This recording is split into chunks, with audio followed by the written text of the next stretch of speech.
Oh, I'm recording it now. Anyways, so everybody put their hit points at full and refill all their spells. Let's do a turn order for who wakes up first. Except I know that yeah. Wasn't out. Yes. 4. What do I roll? You got to click on your icon and then hit the roll. No one has a turn up right now.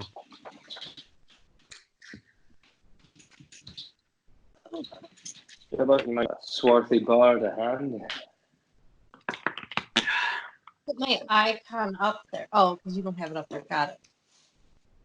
So Every Okay, time yeah. you switch screens, you got to put your icon on again. And right now we're hanging out with a chefy. try doing what you told Annie to do, and it's not working. I will do it for you. Are you grabbing the tab on the right-hand side of the screen, or are you trying to grab the tab from the bottom of the screen? Because if you're trying to grab your name at the bottom of the screen, that will do nothing. You have to actually grab your character sheet tab, like in Yeah, if you go to the the journal. little pop-up window. Yeah, in journal, you'll see your name, and then literally just click and drag your name onto the board, or sorry, your character's name, and then it should populate. Oh, okay. There I we did. go. And then click that picture, and then click initiative. Yeah, click your icon. It'll bring up a little contextual menu around it, and then you want to go ahead and go to your character sheet and click initiative. I rolled a 20 earlier, and it disappeared off the turn order. It never was on the turn order. The window wasn't open yet. That's not Andy and I both pop up. That's okay. I got it.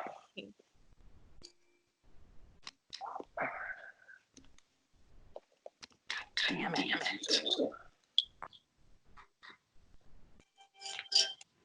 So for Josh and Chris, in case you guys actually do listen to this, they have everybody's been sent to their own luxurious private quarters on this luxury liner, and they've met the captain, and everyone's resting and getting their hit points and all their spells back.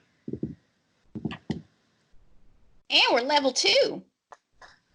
Yeah, and everybody did their homework. Woo!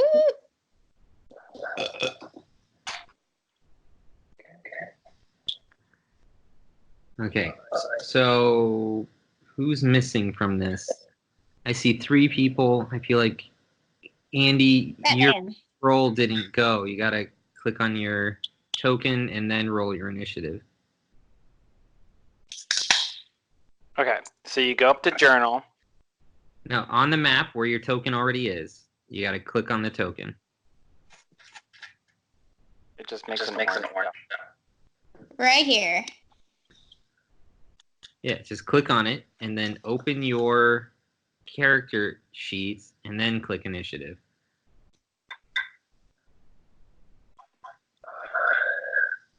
All right, I'm already on there, so.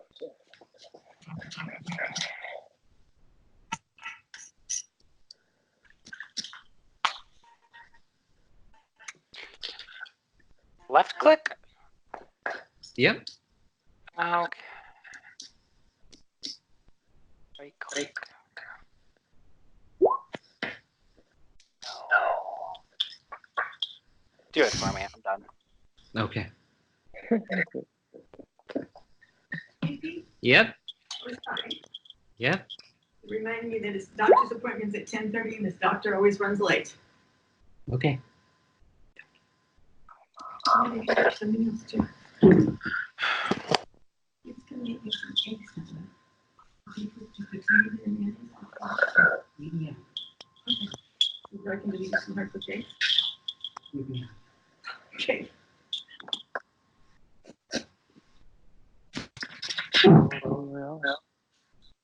Wow, Porter, you're actually logged in now?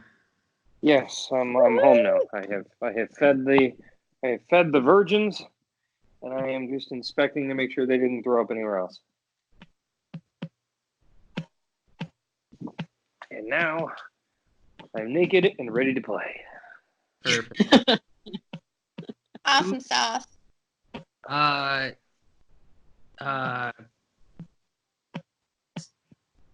Twig, you wake up first. Woo! I feel refreshed.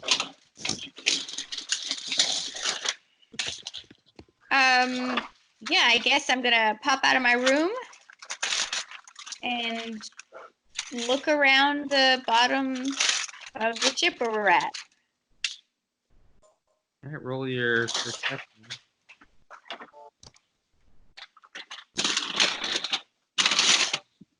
Roll my what? When you roll your perception. I am trying to perceive, but I just woke up. All right. Notice the sun is just coming out. Actually, just notice that it just seems like it's brighter outside than it is in your room.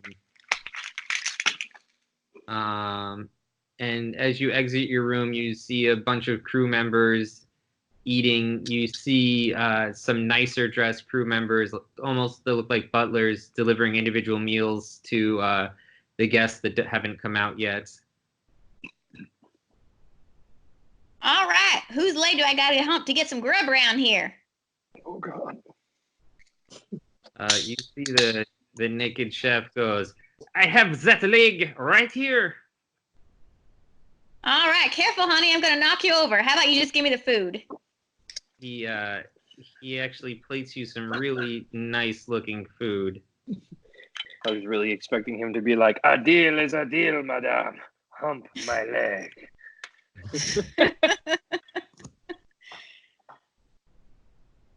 My pelvis is bigger than the entire torso. Gross.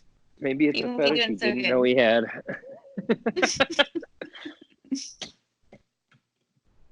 Well, thank you kindly. And she devours it like a monster. I will be right back.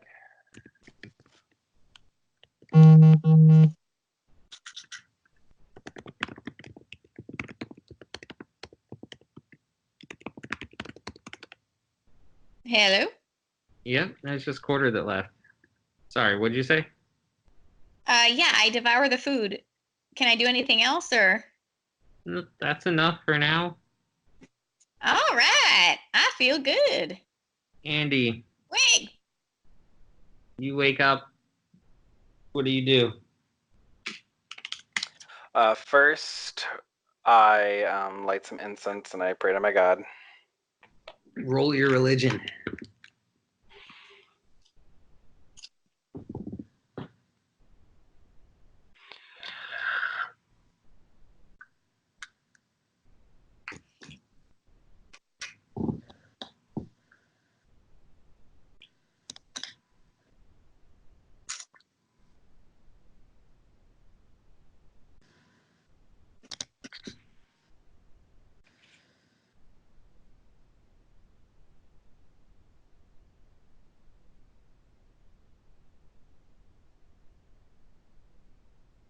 Okay. You feel a kind of warm tingle, and you feel like you've done a good job at your morning ritual. You feel satisfied with everything. All right. And then I just go and check on everyone else, just make sure they're okay. All right. When you exit your room, you see the hustle and bustle. There's tons of activity happening. A ship like this always has like 24/7 crew. You see Twig. Roll your perception, actually.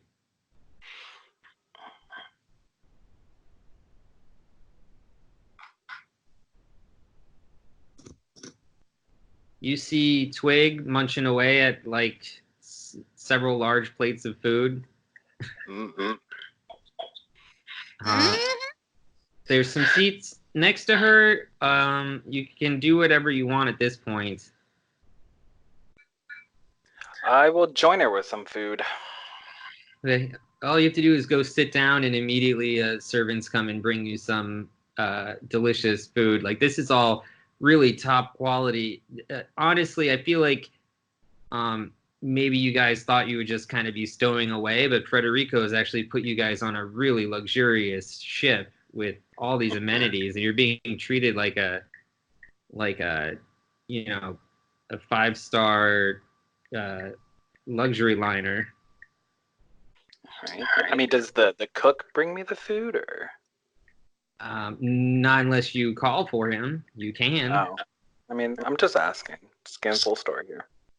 I mean, no, it's servants unless you particularly ask for the chef. Oh, okay. All right, you guys are eating together. Michelle, you wake up. I wake up, I brush my teeth and get dressed, and then go and try to find people that I know. Okay. Roll your survival for teeth brushing and your for finding people. Okay, what a stupid question, but where's survival? It's on your list of skills. They're in alphabetical order. It's the bottom one. Oh, okay. You can do it. Brush some teeth. Do I like road on accident or something? You do fine. Your teeth are sparkling. Good. Yeah, you did not make your gums bleed. Go, girlfriend. So roll your perception to find your friends. Oh, damn. Oh, no, it's good. You pick the best one, right? No, you always take the first one unless you're given advantage or disadvantage. Oh, well.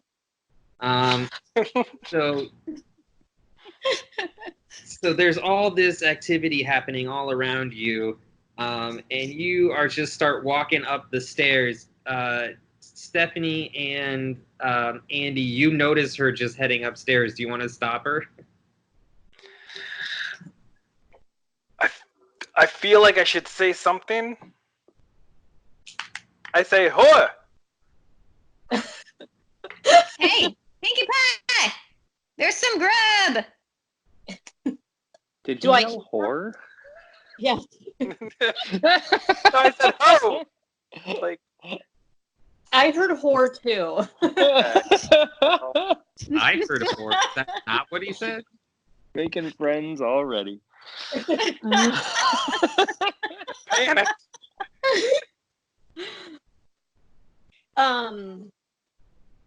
So with my do I hear them? Yeah, you can hear them because they yell right at you. Oh, if I'm like out of it, okay. I'm relieved that I see them and I walk towards them. Okay. So is that comprehend languages that you meant to ask for? Yes. What did I write? Comprehend spells. Oh yeah, I meant languages. I'm sorry. It's fine. I just wanted to make sure. Okay. So you sit down and immediately a servant just comes and drops off just a really beautifully plated breakfast. Now there's servants walking around with pitchers of mimosas. They're offering you drinks if you'd like some. No, thank you. I just brushed my teeth. Anyone else having a drink? I've never had. Yeah, I'll take one. I didn't brush my teeth, so the orange juice ain't gonna make a difference. What is this concoction? You're a dwarf. I feel like you probably know. Well, I don't. Okay. All right. Well, then you can take a sip and find out. Okay.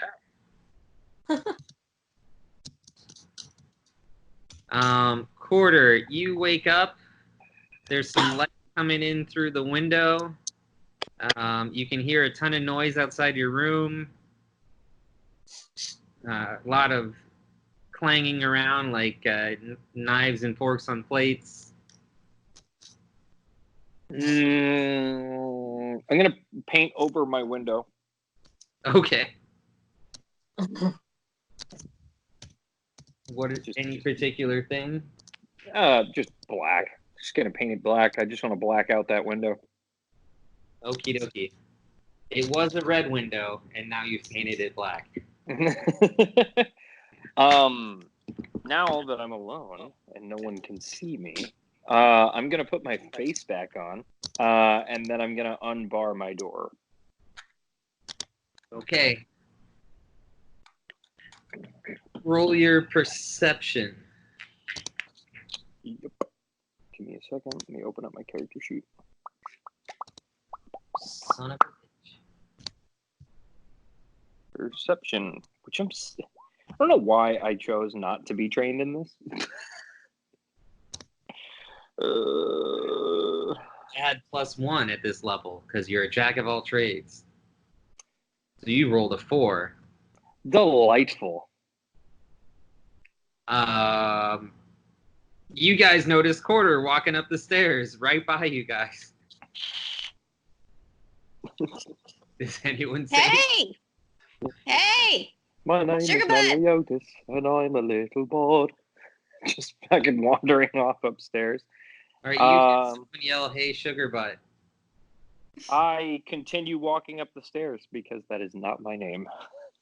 I run Blondie after. guy! Wait, Little man! Munchkin! what's our saying? Fist. We did something. Handshake! I thought that was the After him. I'm turtle. tapping his shoulder. Bacon bits! Michelle, what are you trying to say? I'm running after him and I tap his shoulder. Oh, okay. Quarter, do you ignore your shoulder being tapped too? No. Why, hello. My name is Meliodas. Do I know you? We've traveled together. Come eat breakfast with us. Even though I'm not eating because I just brushed my teeth. I will come and join you. I've had breakfast already myself, so I'm plenty full. But I will come sit with you. Quarter, when you sit down, someone tries to pour you a mimosa. Do you No, take thanks. Never touch the stuff. it? Okay. It's actually All right, quite- Stephanie and Andy, roll your Constitution saves with advantage. Woo! Tweak in the house!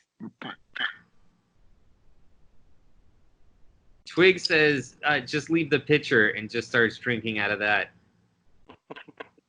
Because I'm a big girl.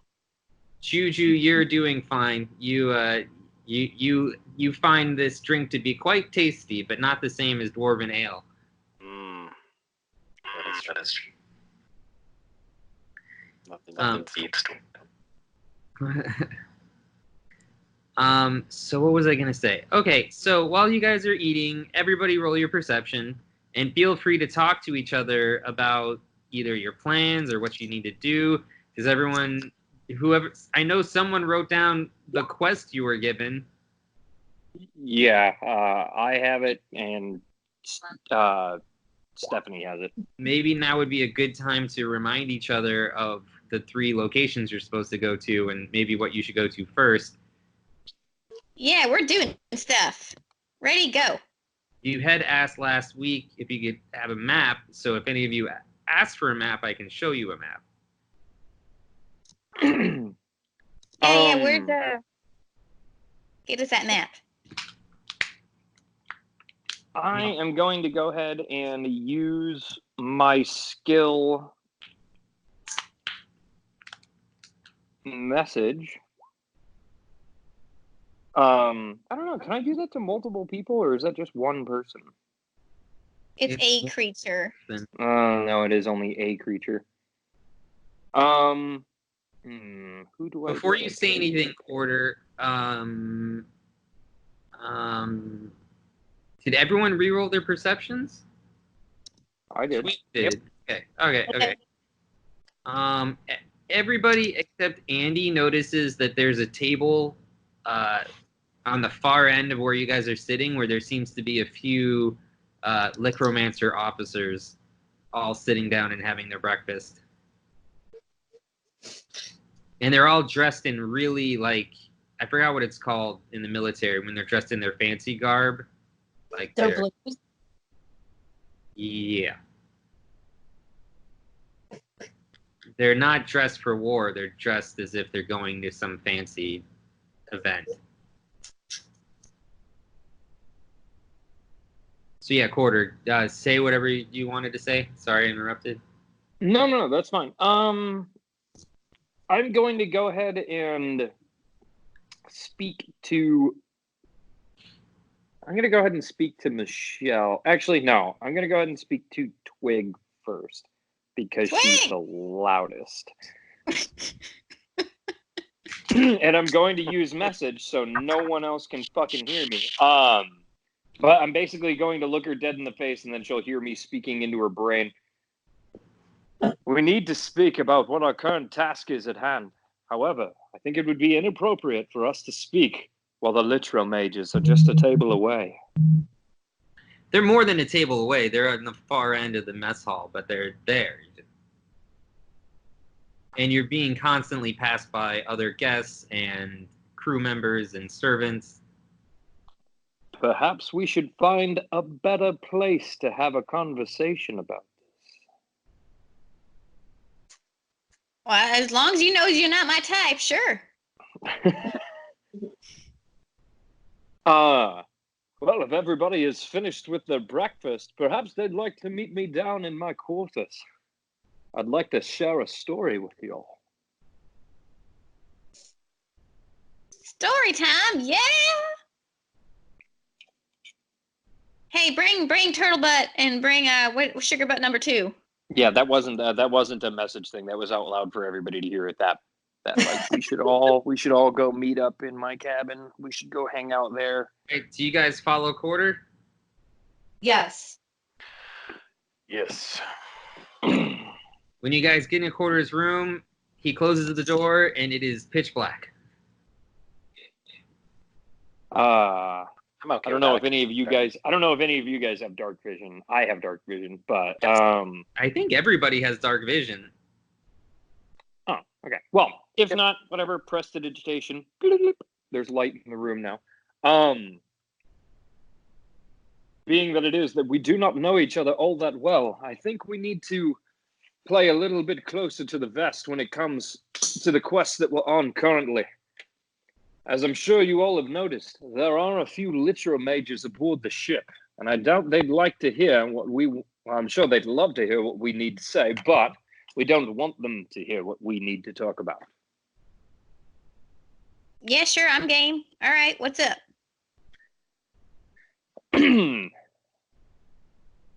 Where's the fucking ship heading? Do we even know? Or is the ship just going away from the city?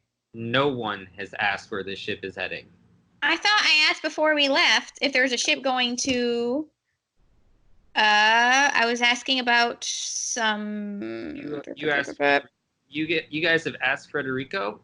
You have not asked anyone on board. Okay, so I asked Federico because I wanted to go to the Isle of Elephants, but I think we were deciding that we wanted to go to High All first, is what we had talked about. Let's just pretend that conversation never happened. Let's get everybody back on the same board. Remind everybody what the quests are and what the choices are. All right, break it down for us. We have one piece of the lamp already. We have 3 more to gain. One is in the Grand Vizier of Halal, in the city of Intrigue. The other is in the possession of the Pauper King of Ajaib in the City of Wonders. And the last piece is with Tarmair of Afyai, the Isle of Elephants. These are all words that are legitimate. So on the far right, where I'm doing the circle, that's where Afial is. That's the farthest one away from you guys. Okay, So where's our ship? Yeah, where are we currently? You guys, In an idea, Hawa, because we probably in the don't top know. left. You left from Hawa. You were in the top left. Paula. Okay. And then tell me the names of the cities again. I'll find them for you. Looks like we need to find. So, what was down there? That was Afial. We need to find the city of Intrigue. Which is Hyal. And Hyal is which here. is Hyal. Yeah, Hyal. And then we also need Ajaib in the City of Wonders. City of Wonders. Which is down here. Okay, so Hyal is the closest one to all of us as of right now. So that's probably going to want to be where we're going to want to start. Well, you know what, Porter, I'm going to say that you can prestidigitation this map, that you're aware of your country and you're showing everyone this map. It's not super detailed. It's just the general gist. Hey, look at this completely non-magic map I'm going to make appear on the table. Because magic is bad. Beautiful. To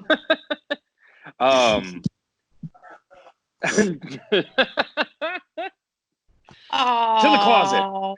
I actually, we dropped funny the enough, ball. no, we didn't. I chose not to do it because they didn't know the joke, but I did see on the map of the ship that there was a secret closet. In our other game, every time, so they just run into whatever closet they can find and make a plan so that no one hears it and then come out like nothing happened. Yeah, we would do it while like talking to the bad guy in like a really intricate moment and that kind of stuff. And all of a sudden Josh would just be like, okay, everybody to the closet.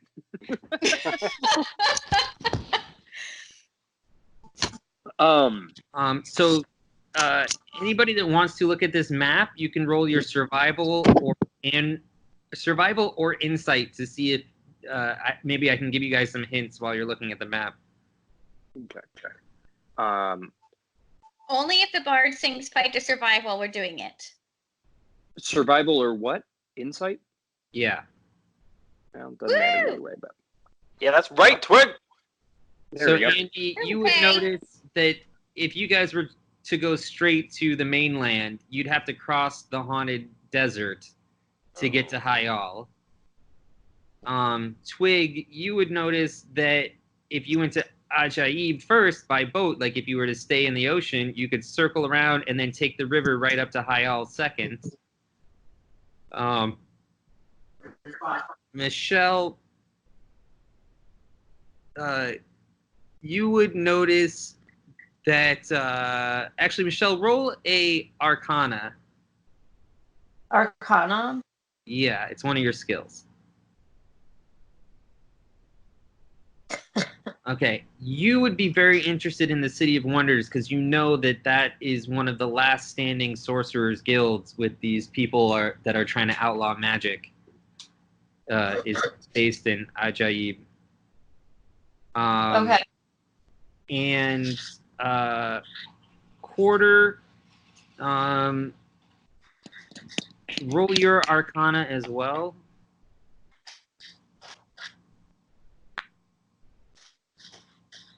So 10 plus 1. So.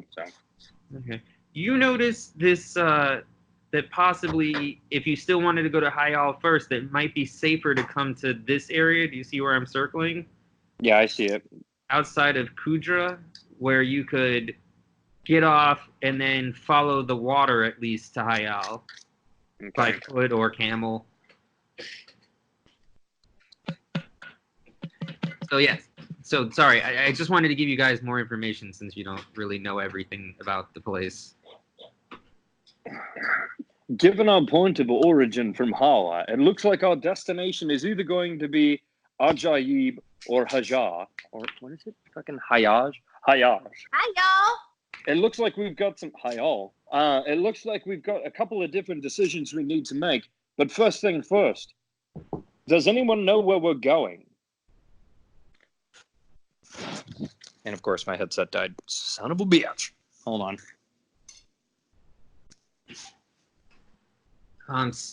Twig, you could say what Federico said. I can't hear anything, so hold on. And speak, somebody? Yo. Yeah, Okay, hello? I can hear her again. We're good. But yeah, so does anyone know where we're going? To be honest, I have no idea where the ship is going right now. Well, I thought this ship was going to Athial, the Isle of Elephants.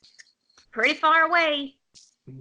I thought that's what Federico said, but he's kind of stinky, so you never know. Given my perception roll, I'm not even sure we're on a ship. So I just thought I was following my friends. So Twig thinks that we should go by Ajaib and stay on the water because there's a haunted desert, y'all, and it is scary. Even Twig's got her boots shaking thinking about that haunted desert. There could be undead, which they do need to be smited. I vote that way. Is that something you really want to do at your current level? Just Yes. saying. The answer is always yes. What's the level? Let's split the party. There's only one boat. What, we control the boat? I thought you just hop off wherever. So where is this boat supposedly going, according to Federico? Stephanie, I don't All think the you way asked back. about the Isle of Elephants. I think you asked about one of the mainland cities that was close. I thought I asked about one of our specific locations, but But I know you didn't ask about the Isle of Elephants because I wouldn't have said yes to that because that's the farthest one. maybe we're going to the crab? I thought it was some sort of animal thing. The crab. Archipelago of great crabs. Either way, what Federico told you was that it's going to the city of Malak. Okay. Well, that has nothing to do with animals, and that's lame. And where the fuck is Malak? It's the city closest to Hawa on the mainland. Oh. There's so many names.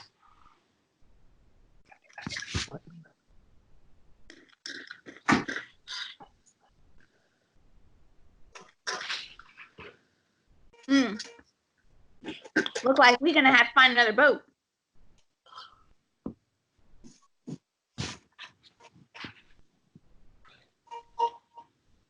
So who's down with Twig? And we're gonna take another boat at Maluk, and we're gonna go all the way around the water to Ajaib and skip that mean old scare desert. And then we're gonna go to Hayal if we really want to, or we can end at Hayal because it'd be funny to have the ending where we say Hayal. Just saying. Oh, one other factor for you guys. Do you see this circle, Hazaz? That's where you got to bring the lantern when it's all done. Oh yeah, let's end with Hayal. Go further first and then finish closer. That makes sense. If you go around, you'd pass Ajaib and then go to Afayal and then come back. Past the Huzuz and go to Hayal. Mm-hmm. It's like a triangle. Shh, don't jinx us. You know triangles and sailing don't go well together. Illuminati confirmed. Were you raised in a barn? Probably. I don't want to talk about my past. All right. Well, so I think we've decided to go to Ahaib first. But we really need to figure out where this boat is going first. And let's try to make sure that it goes to Ahaib. I like it. I like where this guy's head's at. Good job, Sugarbutt. Okay. So, figure out where we're going. Team break. All Should right. be I'm going to go splitting grab group. somebody out in the hallway. All right, you guys leave quarters room. Yes. Okay. Yeah. And where do you guys go? I give high fives. Or I try. What? Lay I try to down. give high fives before we leave. Lay down. Team building. I can't hear you, Stephanie. You what? He I wants said to I'm give trying people to give high high fives. fives before we leave the room. Okay. Everybody rolls sleight of hand. High five!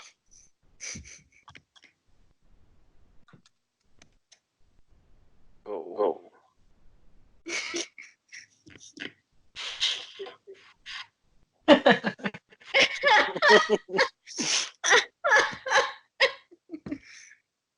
You guys do not do a great job. We'll Go team!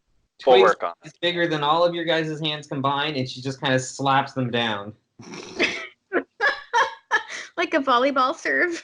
Yes.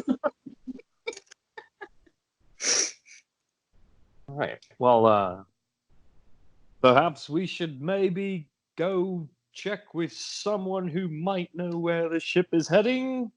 Perhaps The the captain. captain or the first mate or Captain? yeah, captain. Yeah, I saw a sexy guy with blue lips. His name is Munchkin up top. I'm going to talk to him. That's racist. I don't even know who you're talking about. This guy right here. You didn't see him yet. Blue lips. What is he? Has he been eating cotton candy? What's happening right now? Blowing spurts. Oh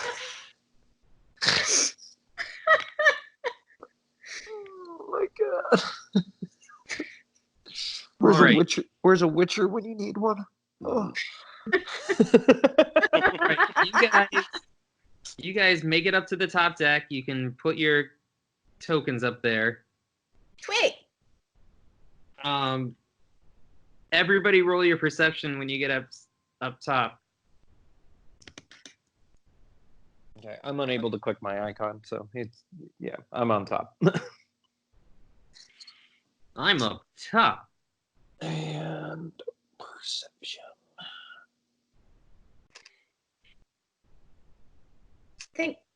Yeah, we got everybody. Okay.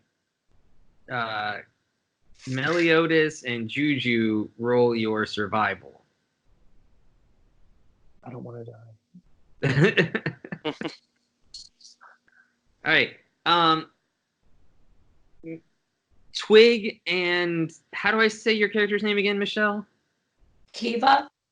Twig and Kiba, you guys are just kind of blown away by like all the hustle and bustle up on deck. There's some fancy rich people that are eating out on the front of the boat on nice tables. There are just crew going up and down the rigging. The captain's yelling orders near the helmsman in the back. But Juju and Meliodas, you guys notice that there is not any land in any direction, which for the one-day trip it would have taken to get to the mainland, you would never have lost sight of the continent. I would like to go ahead and point out that we are now fucked, and this is bad. There should be land, and there isn't. No. So And look at those sharks too. Dun, dun, dun. He can see right up them shorts. but yeah, so we should pretty sure this isn't going to McCall or whatever the fuck it was. This is now going somewhere completely different. I told you he was stinky. Andy, with your survival, you can just look up at the sun and tell that you guys are heading west All right. instead of east. So it looks like we are going west. That is the opposite of the way that we should have been heading. I agree. Twig, I award you 2 demerits. You blame Stinky.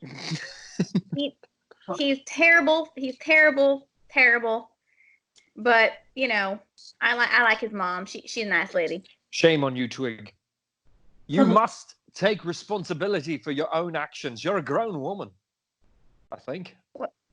Right?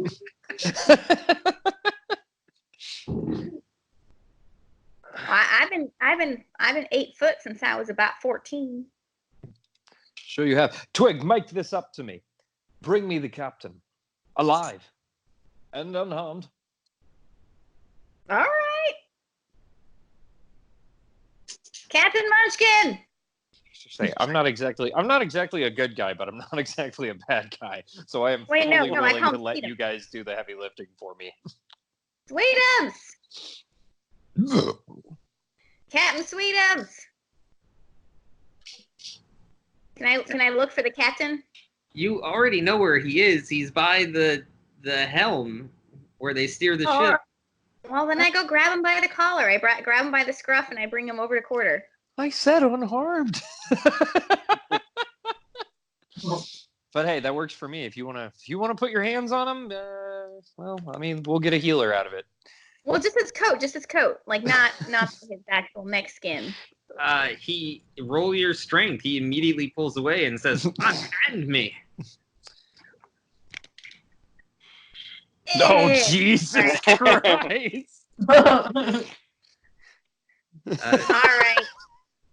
You know what? That fabric's just too fancy for me to be touching right now. I feel bad. You went to grab him and you just gently caressed his back. Because it's so velvety and soft. It's now awkward between you and the captain. The captain goes, "Excuse me, miss. You don't need to be putting your hands on me." You're so fuzzy. Well, if you think that's fluffy, you should feel my beard. May I? Yes, you have my consent now. Ooh, it's like cotton candy. Yes. So, what can I do you for? You ever seen Carney's? Wait, no, hang on. I'm getting sidetracked here. Where is this here boat going? We're going to the... Hold on 1 second. Gotta recheck my notes real quick. Yeah, what city are all the Litro mages from? Why, we're going to Lord Hovey's wedding, of course. Say what? Hey, that's a mighty fine life raft you've got there. See ya. I don't know. What you think about this bad boy? I find it quite odd that you guys joined our boat not knowing where we were heading. Now listen here. I'm always down for a party, but Stinky told me we was heading to Muckluck. Who is Stinky? You know, guy, he got us on the ship, brought us over, you know. Did it single-handedly? Yeah, single-handed guy. Single-handed Federico, you mean? Yeah, that guy. Oh, don't you guys know that he's a complete moron? Yeah, I found he's pretty non-dependable. If we didn't love his mother, he wouldn't even have a job. Right? I just love his mama. Bless her A lot heart. of people. Like 8 other people in the crew go, "Y'all talking about Federico's mama?" Someone up in the crow's nest, you hear a woman's voice go, "I love Federico's mama." She's got the voice of an angel. Oh, yes, you do. Anyways, he goes, "Makwa, that's the complete opposite direction." Whoa! Yeah, he done screwed the pooch on that one. So what do you think about this, bad boy? We're going the wrong direction. Well, you know what? Maybe after the wedding, you guys could find a ride back, because this here ship's heading straight to Waterdeep after this. No.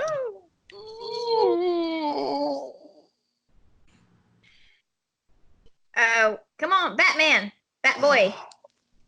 But Yeah, what do you suppose we do? well, we're what? I am on mute. No, I said mutiny. Not in a closet.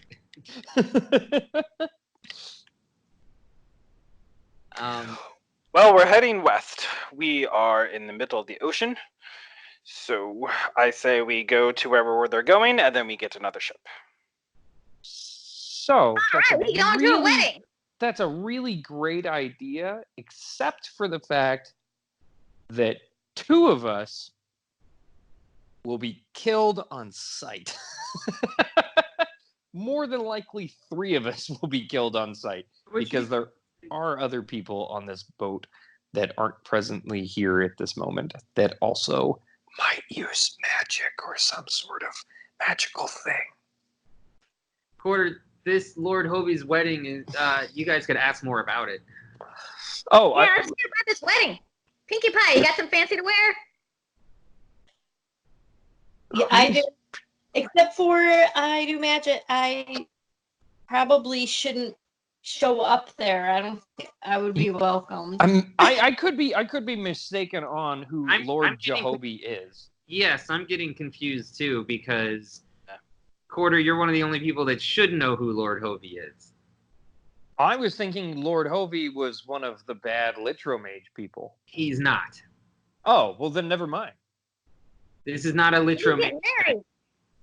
Oh, okay. So what? Okay, well then, history check, I guess. I don't fucking know. Sure.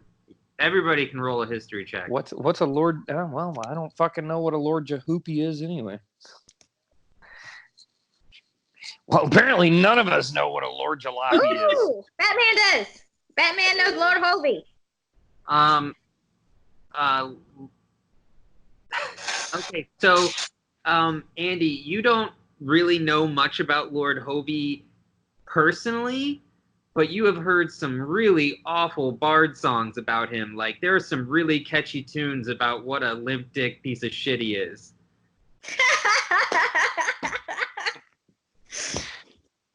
So I've heard bard songs. Yes. Okay. He's a real asshole. His own people don't like him. Everyone seems to shit on him. And he's got tiny grapes. Well, you never know. You could have big grapes in a small shaft. Okay, it's like 2 grapes and a pea. Okay. Well, I've heard of this guy. He is no good. He is an asshole. And who's the bard? The bard that made up the songs is pretty famous. Her name is Tilda. Tilda. I've heard songs about him from Tilda. This is not a good person.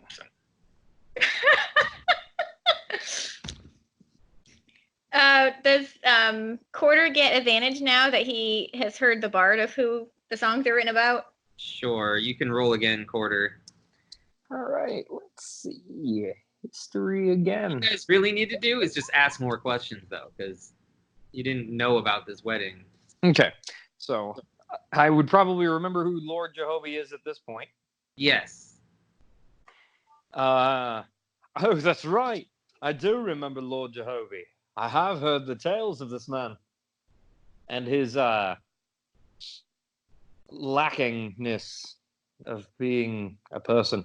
So, perhaps it might be a good idea to go to this wedding and then maybe see if we... we really don't have a choice. We can't tell the ship to turn around. Can we tell the ship to turn around, Captain?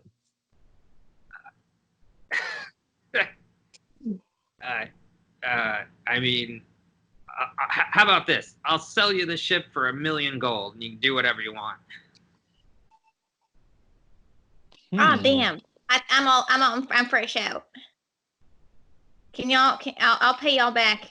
Go ahead and put up my share. 1,000,000 gold. But would you take a smile from Batman? I It's do have a priceless. good smile. You ever had a blowjob from a turtle? Oh no! Sorry, Chris. Yeah. You know I have, son. Oh.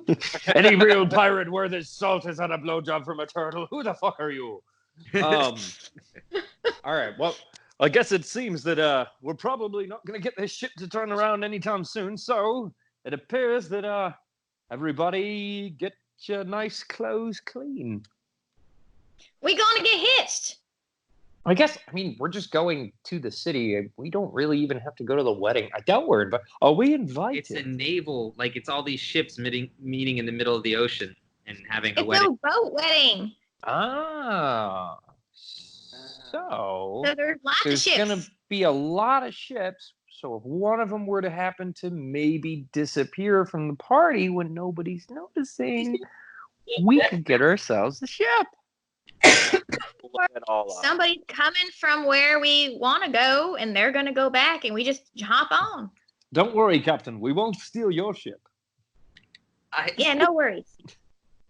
So Pinkie some Pie, real weird guess. I feel like Princess Kiva knows more about getting dressed fancy than I do. He's gonna have to help me. I can So- do that. So, Captain, if you'd it's- like, there is a dressmaker on board, a tailor. So, Captain, it has obviously come to your attention and our attention that we're heading the wrong way for us, which means we're probably going to need to secure some sort of passage from the wedding to head to what's the place that we were heading? Not Hayal. Ajay. No, Ajib. No, Haba job. Ajib. Hubba Bubba. Yeah, Barbera. Ajaib. Ajaib, yes. We're trying to get to Ajaib. Do you think there's any way that perhaps when we get to the wedding, you would be able to perhaps commune amongst your fellow captains to find a ship that might be heading towards Ajaib? I'd be most happy to. It shouldn't be a problem. At least get you somewhere close. That would be absolutely fantastic. Woohoo! I love it. Just so you know, we're about 2 days off. We're gonna get there right as the wedding happens. Perfect. I wish I could help you guys. I hate that you've been screwed over by Federico. You see that guy over there? And he points at this really weird-looking blue-lipped Blackbeard dude. Ooh, he's sassy looking. I mean, I see a person. He goes, that guy's name is Tack. And the only reason he works on this ship is because Federico gave him bad directions. Oh my goodness. About 5 years ago. So trust me, this is not the first time I've dealt with this. All right. I will sing tales of how horrible of a person Federico really is. So Captain, anything else about this wedding we should know about? Well, as much as I wish I could spare the time to turn around, we're just on too tight a schedule. Our whole hull is packed full of stuff for the wedding that just took much longer to load up. Lucky for you, you got a ride with us. Wow, must be important people getting all this full ship full of stuff. Well, apparently there's some sort of bigwigs involved, and Lord Hovey has some very powerful backers. Honestly, I'm surprised he's getting married to Lady Tilda in the first place. Especially after those songs she wrote. I see. Well, I heard from my bard friend here and my bat friend here that she wrote some pretty belittling songs. It's not Wink. good. All right. You guys, if you want, can discuss a plan privately. I gotta use the bathroom real quick.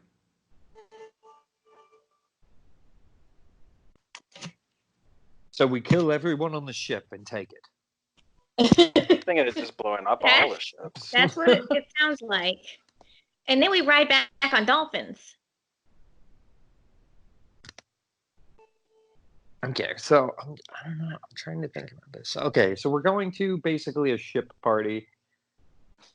And then from there, we either try to secure a ride to Ahaib through legitimate measures, or we secure our own way to Ahaib via some non-legitimate measures. I guess. I mean, we're kind of humped for the moment.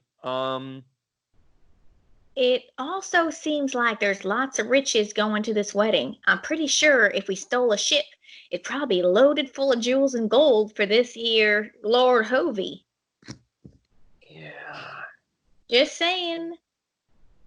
We should find out if Lord Jehovah is aligned with the Litro Mages or not, because I would hate to make an enemy of Lord Jehovah. Because here's the thing, we've already got one group of people after us that are just not happy with the fact that we exist. Even if any of us, didn't have any problem with the Litro Mages, which I imagine we all do, we've all got marks on our head now. We've all been seen by Queen, bad red velvet chick. Yep. So we're kind of fucked when it comes to that. So we've already got somebody after us. Maybe let's try not to get Lord Jehovah after us. Maybe let's try to get him on our side. Maybe we can turn him good. Yeah, maybe we could turn him rebel.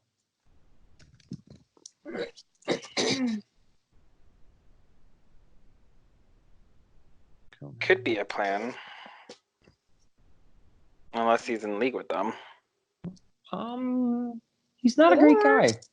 He's not a We just great crash this person. wedding and party and grab all the presents we can get and steal a ship and leave. That's definitely a plan. I mean, let's not kid ourselves. That's definitely pretty high up on the list. But we need to figure out all the variables. We need to know everything we can about Lord Jehovah. Perhaps there's obviously some people on this ship that are going to the wedding who have been invited to the wedding. Perhaps we could commune with some of them, learn as much as we can about this Lord. Ooh, we gonna be allies with his allies. Yes, and the friend of our friend is an enemy. I mean, something That was like so that. You know what I poetic. mean. You are such a well-spoken bard. I am inspired. This is why I work with paints and not words. I don't know. I didn't like that black paint. I'm pretty sure you're better with words. So it's an opinion, though. Just saying. I painted Keep the your day job. windows. I don't like the light. I like my privacy. Vampire. Basically. Okay, so we're gonna find out his friends. We're gonna talk to them. We're gonna make friends, and we're gonna find fancy things to wear. So perhaps when God gets back, we should decide about possibly. Back. Oh, you are back. Okay. Ah! Perception roll on who is on the ship that I might be able to recognize as somebody that would probably be wealthy and going to the wedding because they were invited.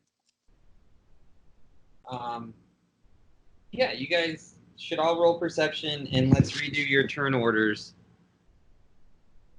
Oops. I wanna- Sorry, I I want to start with Michelle, though, because she said the least. So, Michelle, is there something you guys have 2 days to prep? So, is there something you would want to do right now? And it doesn't have to involve prepping. It could just be something you want to do on the boat. You could bury a fish.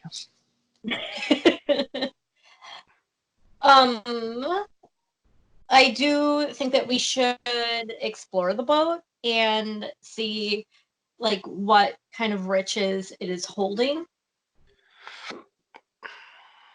I feel like maybe that could help us in the future. Okie dokie. So where do you want to go look? Um,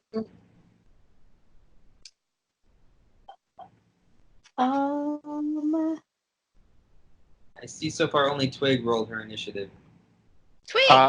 For whatever reason, it's not letting me click on my icon. I don't know if this is new icon. See if it. Yeah, let me try to drag a new icon over and let me see if it lets me do that. Because for whatever reason, it's been fighting me. Okay, yeah, I can click on that one. All right. Initiative. I think we should go to the hidden storage closet and the passenger cabin. And hidden, you'd have to find it. Okay, so I think, yeah. We should go to the passenger cabin and try to listen in on conversations and see if we can find anything out through that. Okay. All right, so you go downstairs. Do you have any spells that would help you do this? I think I do.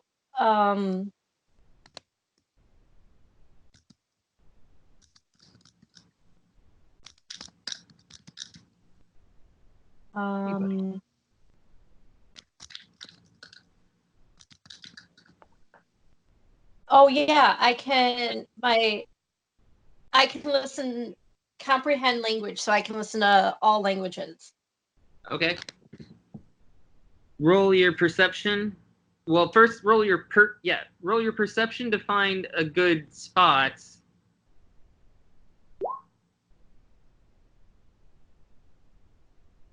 Andy, do you need me to roll your initiative again? Yes. Too bad.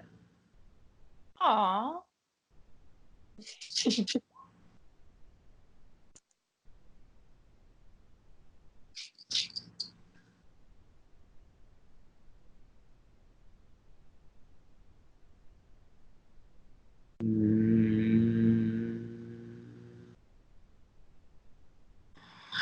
Okay.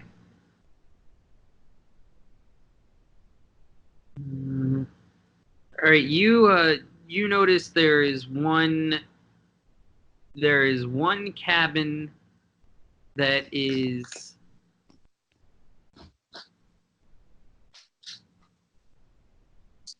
behind the cook station, and the door has a do not disturb sign on it. And you also notice another door that has the mark of the necromancers on it. All the other doors just have numbers and look similar. Do I see the necromancer? Like, are they in their room or? You can go try to nonchalantly listen. Okay. So if you want to do this without being caught or being obvious, then you're going to want to roll either a performance or stealth. Okay. And you do have stealth as a skill, so I would use that one. That's why I rolled it. Okay. All right, yeah, you're just kind of leaning against the wall, acting like you're just hanging out. Checking out my nail beds. Yep. So now roll your perception to try to hear on the other side.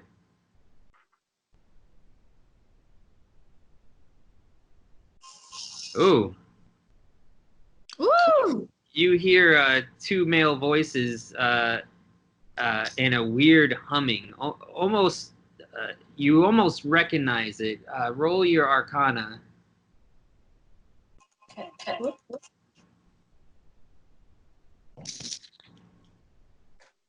Oh no. Yeah, this humming is definitely the same kind of magical hum you hear in your ear whenever you have casted like a long range message spell. So you can hear two voices, but it seems as if there's only one of those voices actually in the room. And you hear a man say, my lord, we shall. Oh, wait, I'm sorry. Give me 1 second to check my notes. I just said something wrong. Give me.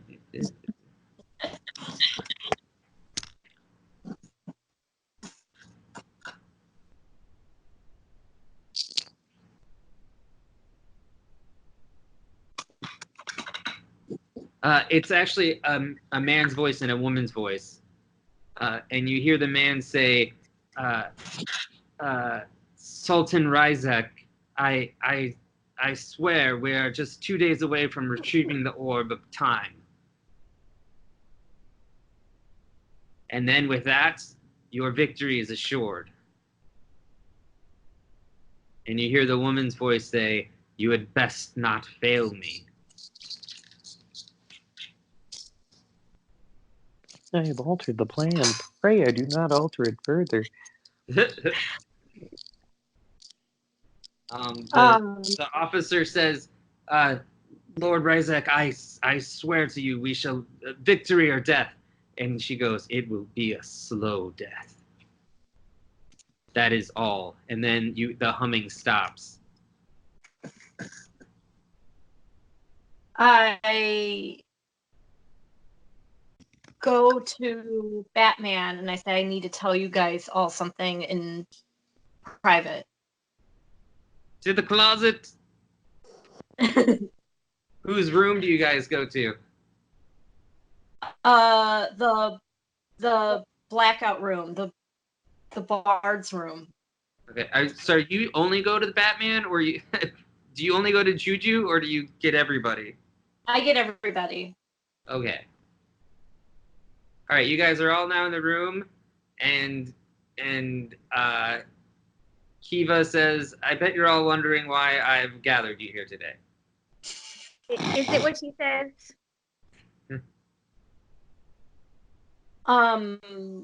So we need to make sure that we find the orb of light, because otherwise, the orb of time. The orb of time, because otherwise the necromancers will win, and we don't want that. So we need to save Everybody can roll their Arcana or history to see if they know what the orb of time is. Just waiting for my page to reload. It died. I will roll momentarily. Oh.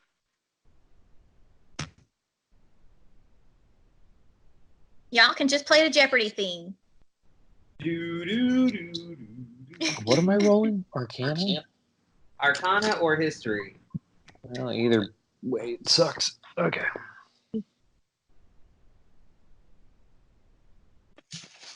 Oh yeah, no, Twig sucks at both. Andy, are you gonna roll? I'm just a bard and life is a nightmare. Michelle, you have heard rumors about there being orbs that control the very fabric of space and time. But you don't know much about it. But you do know that they exist, or at least you've heard legends of it. And if even half of what you heard is true, this would be terrible in the hands of the necromancers. Okay. So you can share that with them. Yeah, we need to get this time orb, otherwise it can ruin everything, and we don't want the necromancers to win. That would be bad. All right. Is it shiny? I don't know. I've never seen it. All right. I hope it's shiny. It'll be easier to find.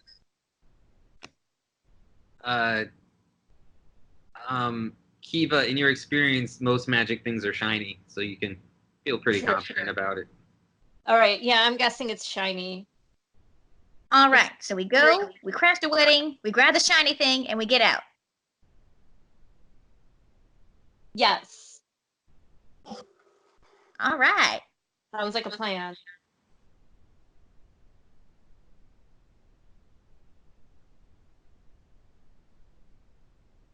Sugar Butt and Bat Face, you in with the plan? I'm sorry, I was miles away. What's happening? We're gonna go, we're gonna crash the wedding, we're gonna grab the shiny thing, and we're getting out. All right, we're gonna go get some Dragon Balls. Perfect. Kinda, yeah. I never eaten Dragon Balls. Is it a delicacy? Delicious. I'm sure we'll have some at the wedding too then. We can grab Dragon Balls, the shiny thing, and then leave. Andy, are you there? Yes. Okay, you just haven't spoken up in a while. Sorry, I'm just trying to figure out all these micro actions to play this. All right, well, Bat Face, you in with the plan? Am I Fat Face? Bat Face, yeah. Oh, I did not know my name was Fat Face. No, bat face, like a bat. Bad Face. Oh, okay. No, yes, I am good. Unless you like baby bat face, because you're shorter than me. And that's okay too. That's good with me. All right. So now that you've gotten that crucial piece of information, Twig, it's your turn. What did you want to do with some of your time on the boat? Twig is gonna go down below because she's used she likes street and kind of she's not big on fancy people. And she's gonna go make some friends by arm wrestling a bunch of the crew and get more information. Okie dokie. Roll your perception.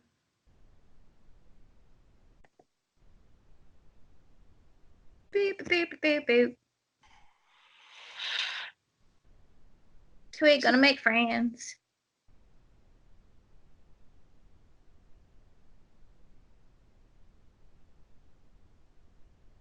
And we're gonna arm wrestle and we're gonna be best buddies.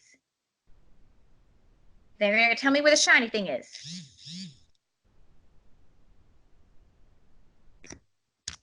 All right, Twig. You notice there's a sign that says crew area, and there's a stairs leading down to an even further deck. Is that where you want to go?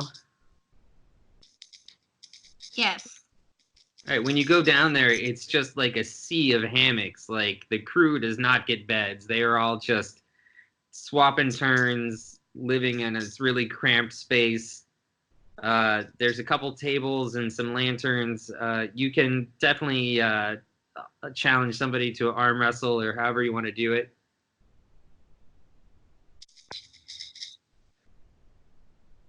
Okay.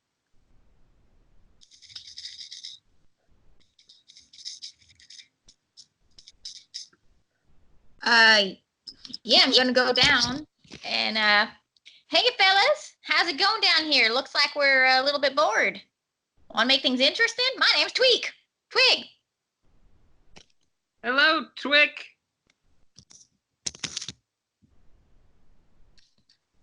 So, this here's one big boat for a wedding. My name is shut up. We call him Greenie. Oh, my name is Greenie. Greenie! All right, you look like you're new here. I am. He's carrying a bucket with him, and he's holding it to his chest, and he goes, "How can I help you, ma'am?" Well, you look like you don't know very much about this ship yet. So can you find me someone with more experience? And when she makes like little like quotation fingers when she says the word experience, so that I can make a friend. I could also use a friend, ma'am. and I know lots about boats. I just don't do great on them. I see. So you know the lay of the land, like you know where everything is on this ship. I helped load everything. Oh, Greenie, you and I is gonna be friends. Let's arm wrestle. Oh, okay. You may not have noticed this, but I am quite muscular. All right. Yeah. You a stud. That's fine with me. Let's do it. Have at you.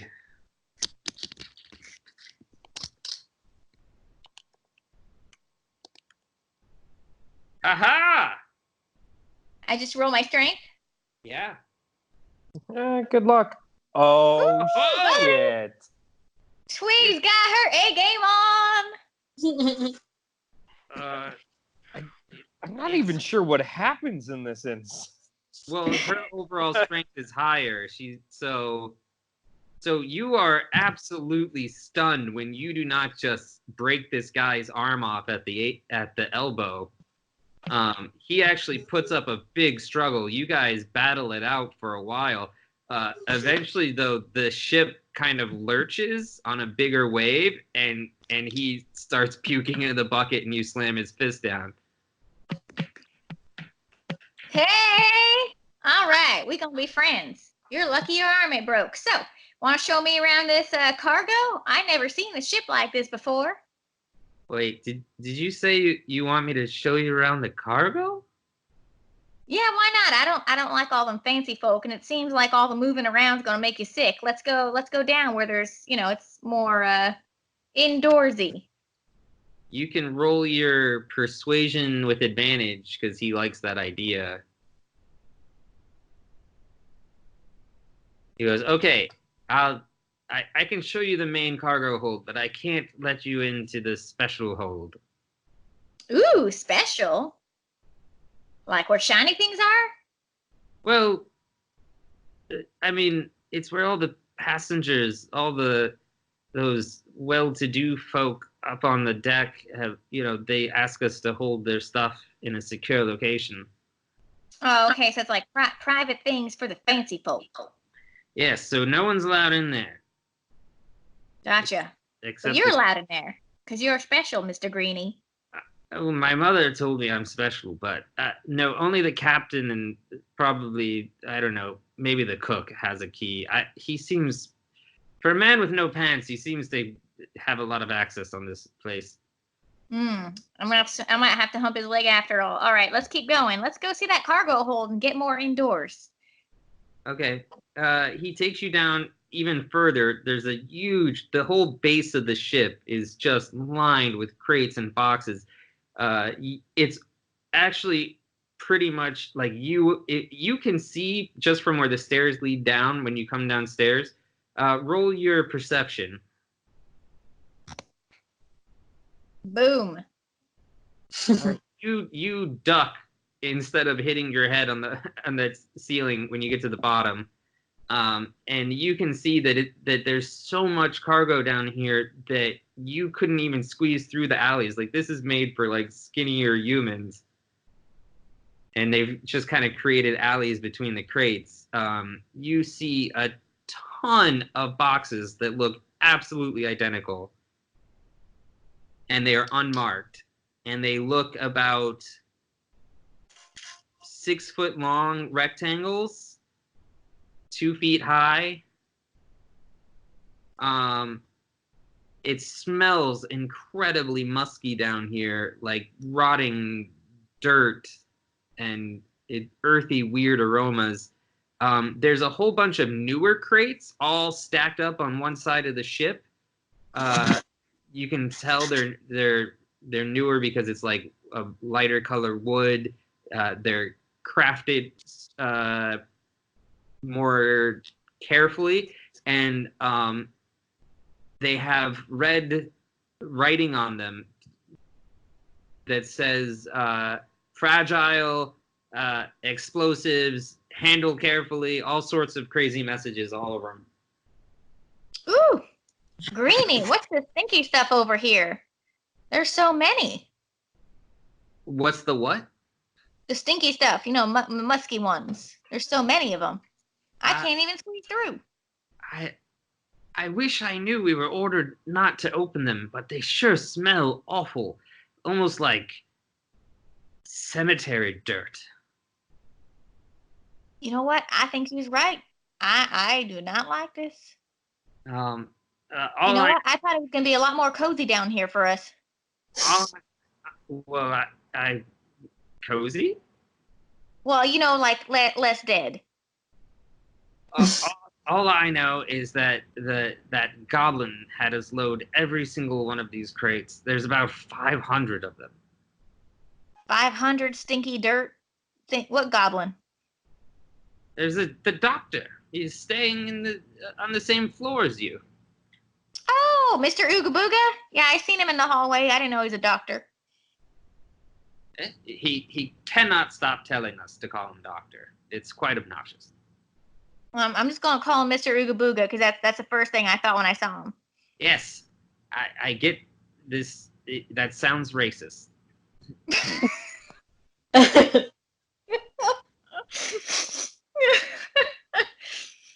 That's all right. You can call me whatever. He can call me whatever he wants, and then it's fair. That definitely sounds like how racism works.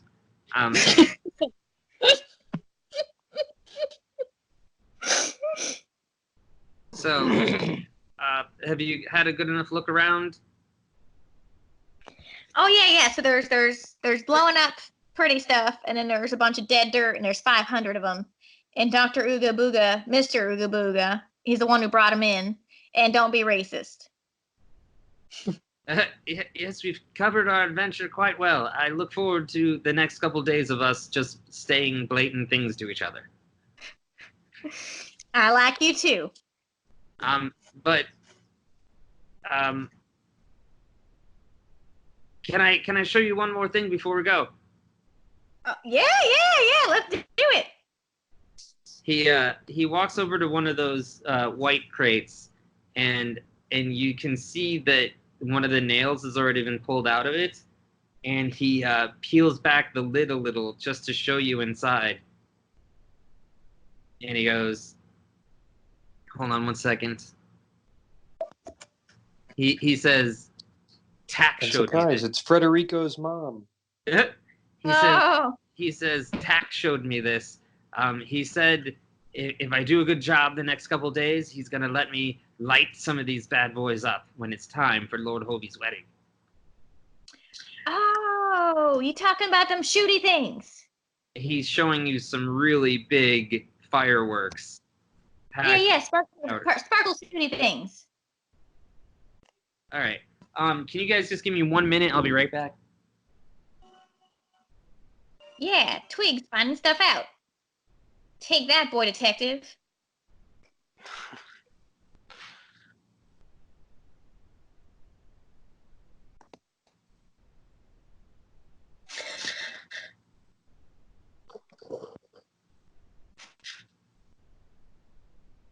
And here I thought Greenie was going to be useless. And here I thought Greenie was going to whip his dick out.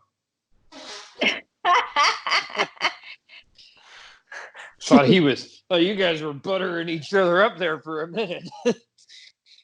I thought it was going to be more cozy. Cozy?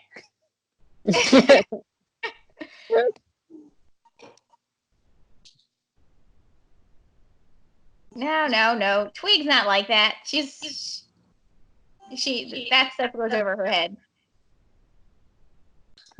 Not the bard. That's right up the bard's alley.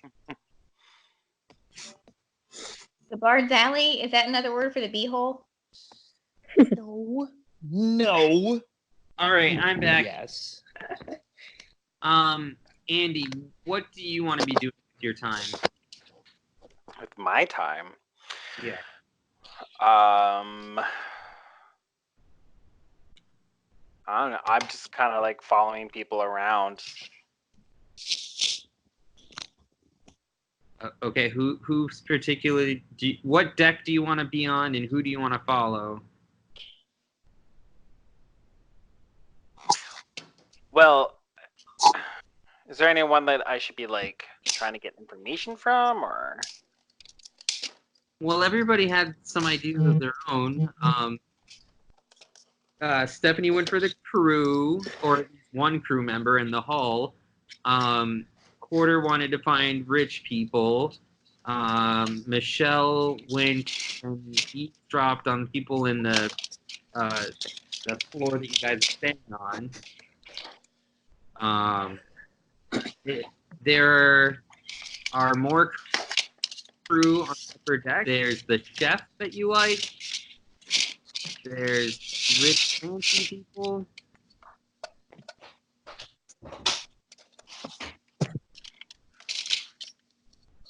I'll go talk to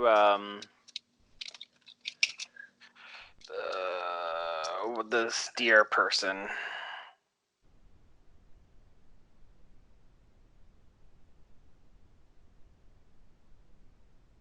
The person steering the ship? Yes. The helmsman. The helmsman, yes. The helmsman is a burly human who looks a bit like a pit bull. And as you walk up, he's in the time it's taken you to walk up the stairs to get to his area, you've already seen him spit 3 times. Okay.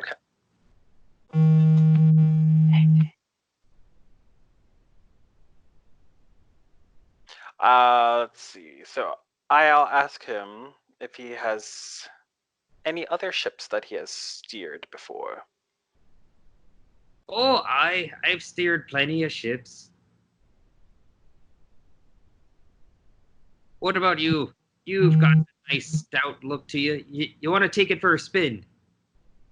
Yes, I would. I really would, actually. Okay. Grab it here and here, and he shows you which parts of the wheel to grab. And then he takes his pipe out of his mouth and he lines it up with the front of the ship, and he goes, just try to keep it even. We're just heading straight towards the sun. Just keep it steady. I can do that.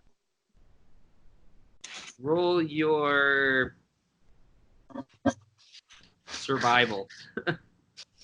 Survival.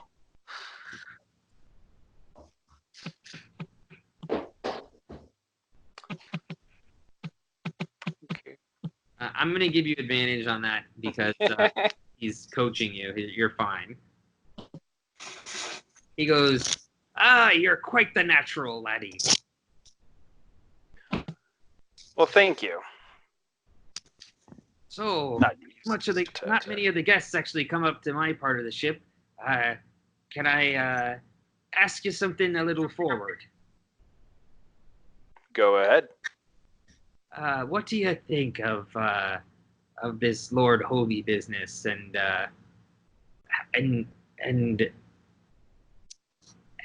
how do you feel about the necromancers? Well, they do things, and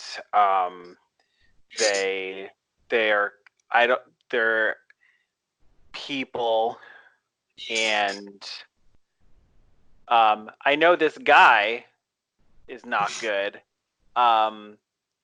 So have you been doing this job a long time?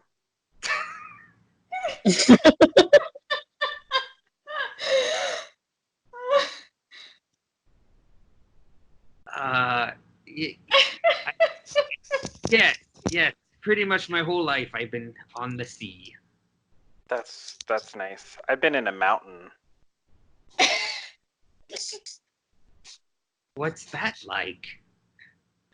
Oh, well, there's no sky, and it's warm. And there's singing and drinking. Well, it's a good time. I gotta say, no sky sounds like a real deal breaker for me. Oh, but you can go out. Well, as much as I love singing and drinking, that's the high seas for me. Well, I can see why.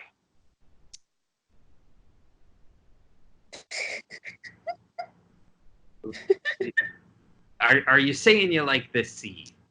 I like the sea, and I like your beard. It's mine. Good.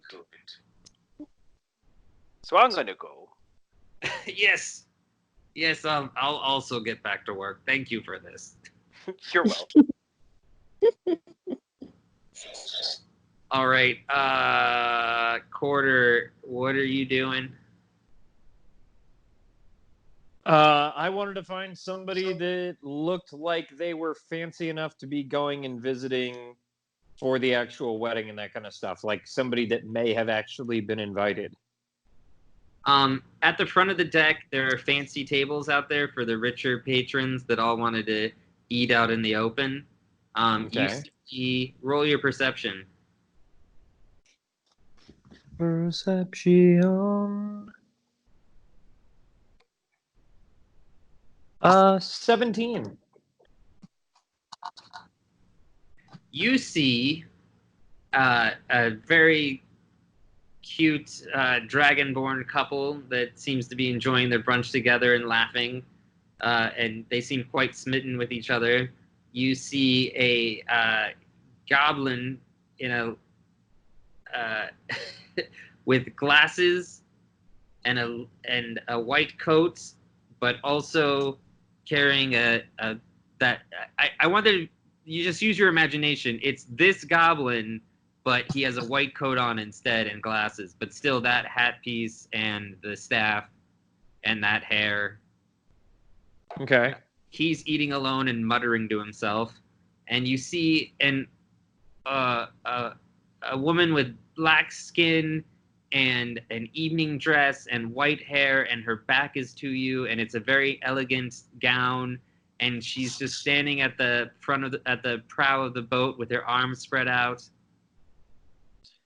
Yep, that's the one. That's gonna be the one.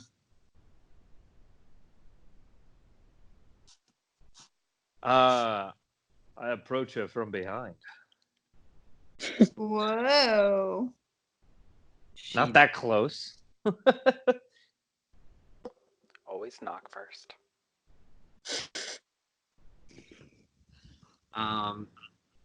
So what do you do? She has her back to you. How are you enjoying your journey thus far? I'm fine. You can leave the mimosas on the table. Oh, I'm sorry. Did you order a mimosa? Or did you order one for me knowing I was coming? She turns around. You see a aging tiefling woman who looks like she used to be quite beautiful and elegant. She has a glittering blue jewel on a silver pendant necklace. It's quite large around her neck, and she looks at you. She goes, "Oh, I'm so sorry. I thought you were the help." Why, no, never. However, I have been known to be helpful in a day or two. So, may I ask, are you long for Lord Jehovah's wedding? Am I long for it? I think we're all on the same schedule. Well, I mean, I have met a few people who are here, and they're not even sure where this ship is going. They were surprised to find out we were going to a wedding at all. I feel Such like crass individuals. I would like to not meet those idiots. I'd be happy to show them to you, or point them out to you, so that way you could avoid them. One's very large. Built like a wagon.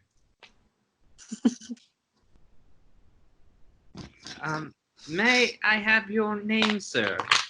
Ah, of course, my lady. My name is Meliodas. I'm an artist by trade. Oh, really? What kind of artist? Well, you know, I dabble in many different things. I dabble in song and paints. I'd actually love to do a painting of you in this moment, actually, as you're enjoying the view, if you would allow me to.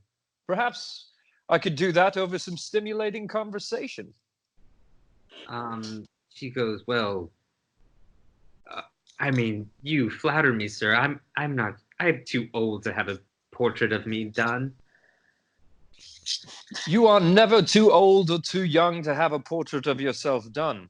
Memories happen throughout all of time, whether you be young or old, and those memories will stay with you. Why not immortalize them? Well, I suppose I do have another 100 years of life left or so, How'd it go? just promise me one thing. You'll make me quite flattering. I have all of the colors of the rainbow at my disposal, and I will use all of them to capture your beauty exactly as it is. Beautiful, of course. Just imagine that, but a dark elf. Oh my God, I'm gonna butter her up like a piece of bread. Yeah, I go ahead and just I beckon to some fucking bellhop boy. Yeah, any. Excuse me, sir. Would you be kind enough to go down into cabin 3A and fetch me a canvas? Right away, sir. Thank you very much. I already have my paints on me. Okay. I always have them. My question is, are you going to be doing this magically, or are you doing this the old-fashioned way?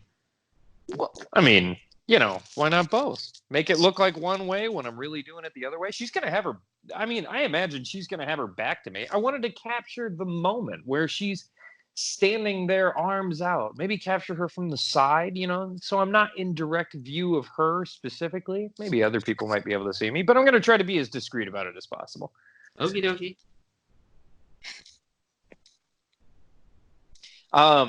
So I sit down and I guess what's his name brings me the canvas. Yep. Yeah, I prop it up and start painting away. Just off to like her right hand side while she's on the bow, and I just kind of start painting and asking like, so what brings you going, or why are you heading to this wedding in the first place? Do you know Lord Jehobi well? I've only met him once, but we have some mutual acquaintances, and, well, it's expected of me to be there, even though if you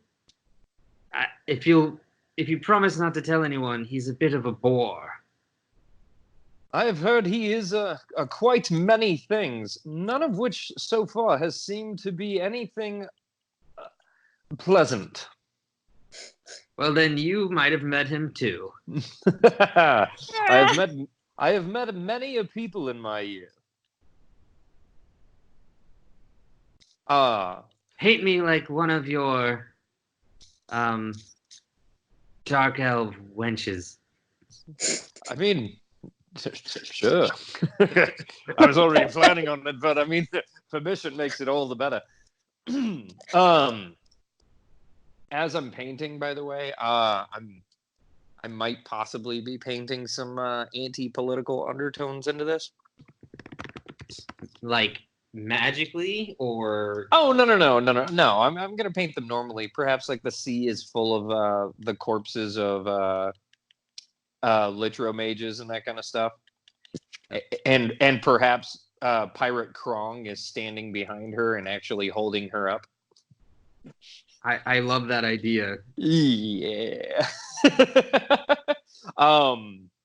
So yeah, I'm just kind of shooting this shit with her. So who would you happen to be acquainted with that would also be acquainted with Lord Jehobi? Perhaps I know them. Give me a second. It's deep in my notes. That's fine.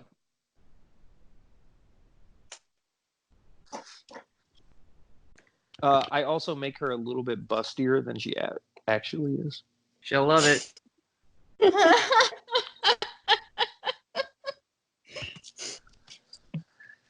Oh my God, where is this note? Hey, Jewel. Oh my God.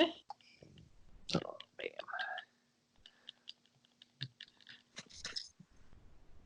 man. I'm imagining like a young Betty White, but not too young.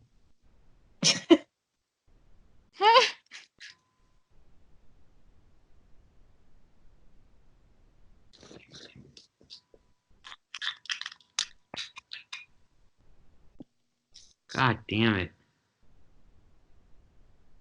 You can call me Dan. It's okay.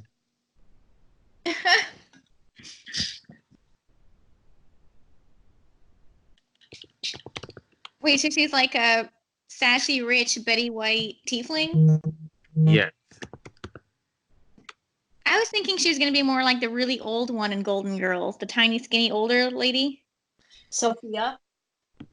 Yes. See, I'm imagining the slutty grandma from Grandma's Boy, the one that's like, I gave Charlie Chaplin a hand job. The silver fox one, yes. Yeah, exactly. She goes, well, I have a cousin named Nesnar who's doing some business with him. Nesnar! Why do I know that name? Crap. I know. I'm trying to think of why I would know that name as well. It's definitely we've met Nesnar before in the other campaign, and I can't remember who it is. You guys are in like 3 different campaigns. Yeah. Yeah, I'm just dumb though, and I forget that stuff. Okay. He's probably the only drow you guys have met. Okay. Nesna. I don't believe I've ever met a Nesna. Tell me about him. Oh, he's not the sort of nice young man like you would want to get involved with. He's quite dangerous. I mean, a fellow of my taste does appreciate a little bit of danger every now and then. Oh, trust me, I don't want to have to fish you out of the sea, so let's just not talk about Nesnar. Are you aligned with the people in red that also happen to be on board the ship? Only the lady in red was in red. All the other guys were in black armor. Oh, okay. Well, then let me rephrase it. Have you seen our friends, the Litra mages, on board? She looks around and she goes, well, that's kind of a touchy subject. Well, why not? It's just us here. No sense in having a conversation that would just be exchanging pleasantries. I'd like to get to know you. Oh, roll your persuasion. Bow chicka wow. I'm good at that. Whoa! Well, now. She looks back at you and she goes, when it comes to the necromancers and my cousin Nesnar, if he has his way, there won't even be a topic to talk about soon.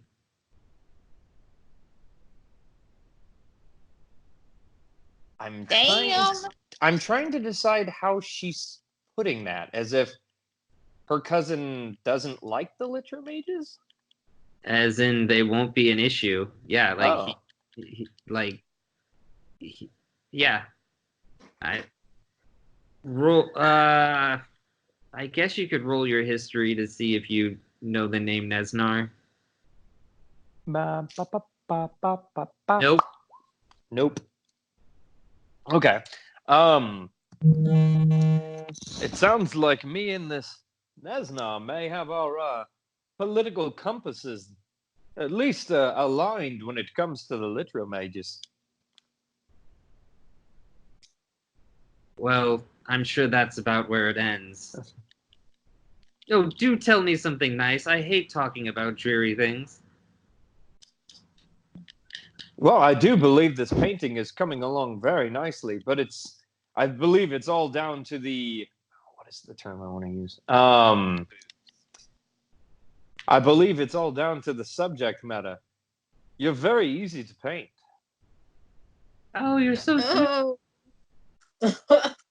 Quarter, you got to roll your toolkit, your painter's kit or whatever, and then tell me if you're adding any magic to this. So first off, I do get I'm proficient with an expertise, so I get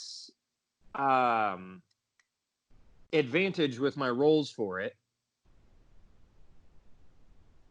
I don't know if I click it, if it just rolls it or Yeah, no. No, it doesn't. Maybe I have to. That's the wrong one. There we go.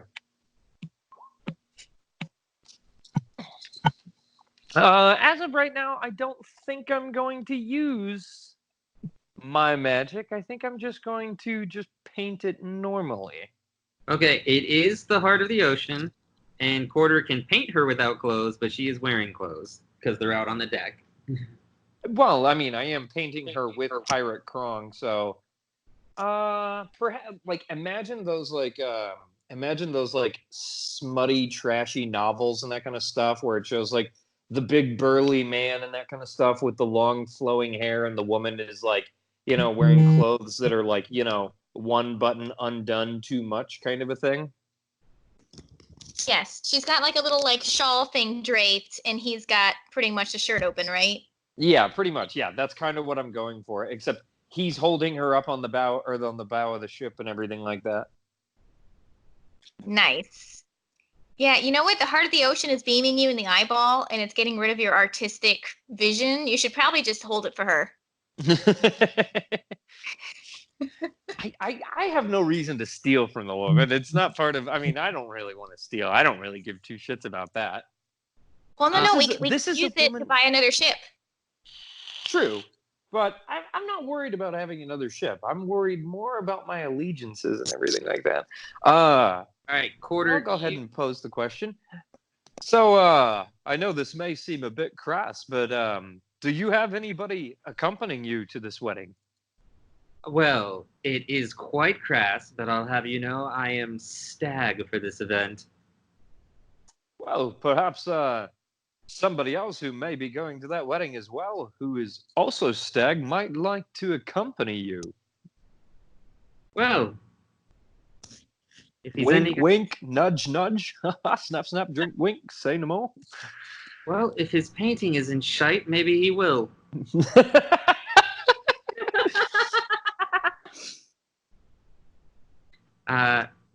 So you're done, Quarter. Do you show her the painting? Oh yeah, of course I'm showing her the painting. Yeah. Okay. Roll your persuasion one more time. Alrighty.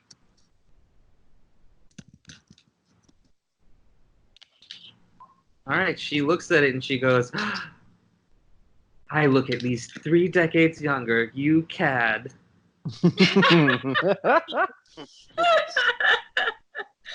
Well, perhaps if you'd allow me to accompany you to the wedding, I could make you feel 4 decades younger. Oh. Whoa! She snaps her finger at a bellhop and she goes, "Put this in my cabin, hang it somewhere nice where the window lighting will hit it, and bring us more mimosas."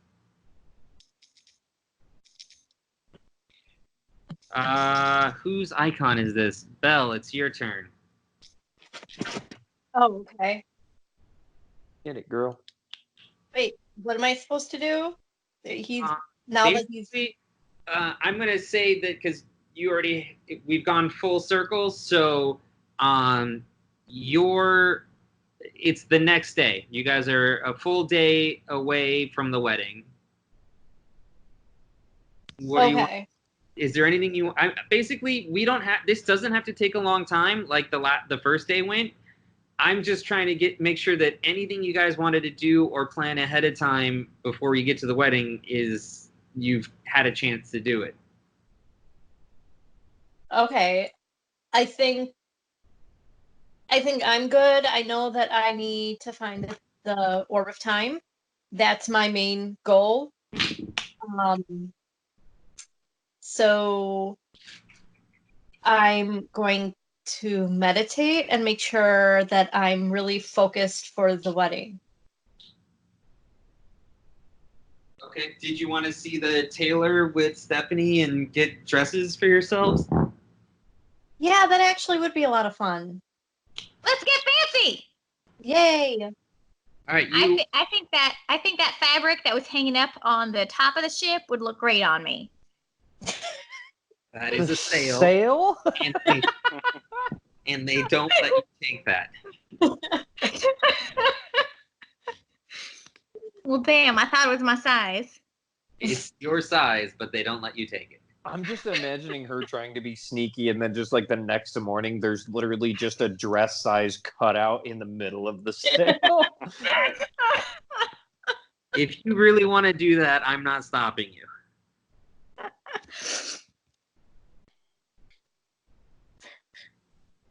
But the tailor himself has his own like little shop area, and he has plenty of night before you guys go to the tailor to get your dresses made. Twig very sneakily. Hold on, I'm gonna.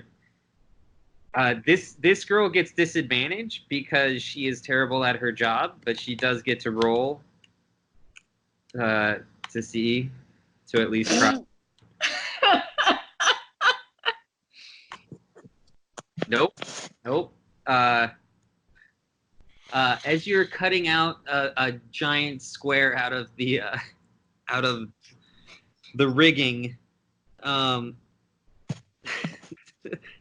you look up and you see the lookout is just full on snoring and sleeping with her head over the side of her crow's nest.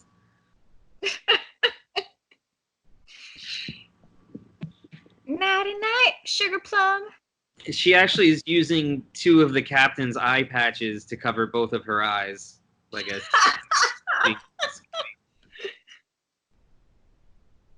All right, so Michelle, you wake up, have breakfast. You guys both tell the boys that you're off to do some lady stuff, and then you head to the tailor's room, and you notice that Twig is carrying a huge bundle of white cloth.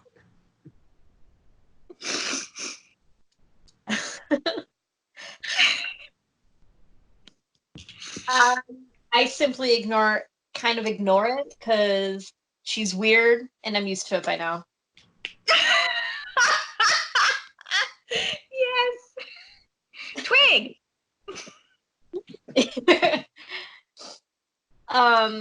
So we go into the tailor shop and It's inside this shop. It's pretty packed tight. There's not a lot of. Actually, you guys can get in just fine. It's in the back. You just see this wall is just covered in different cloths, like all sorts of because it's like a luxury cruise liner with all these fancy guests. Like he has stocked himself really well. There's so many different colors and patterns and different materials for you guys to choose from. And it's this old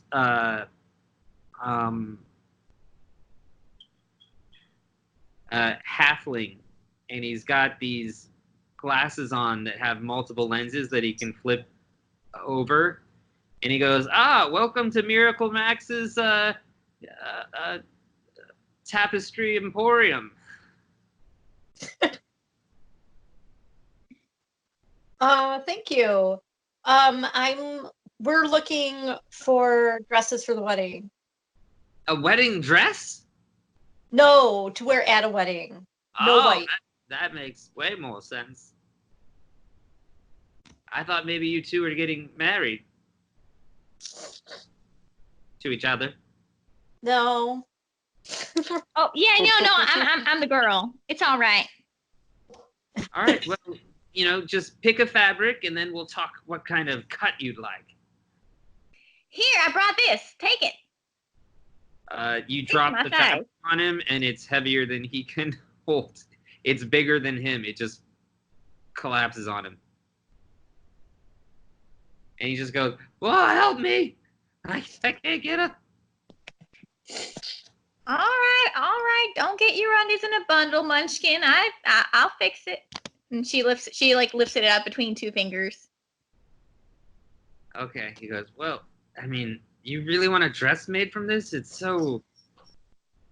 I don't know. It's just, there's something about this. I recognize it. I just can't tell what it is." It's beautiful. Beauty's in the eye of the beholder, they say.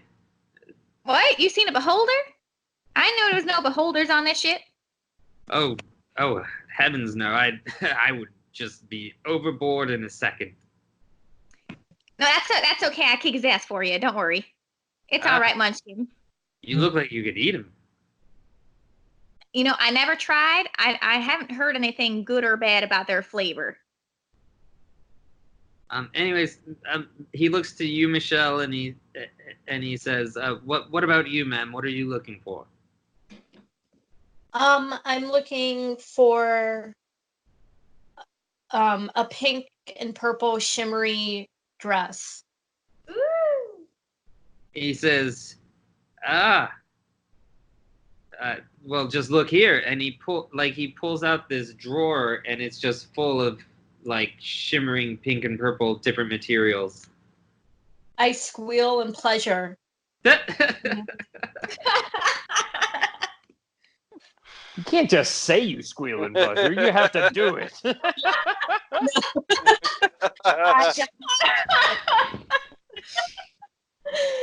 I look through the material and I find the one that I like the best. It's soft and pretty and will look great on me.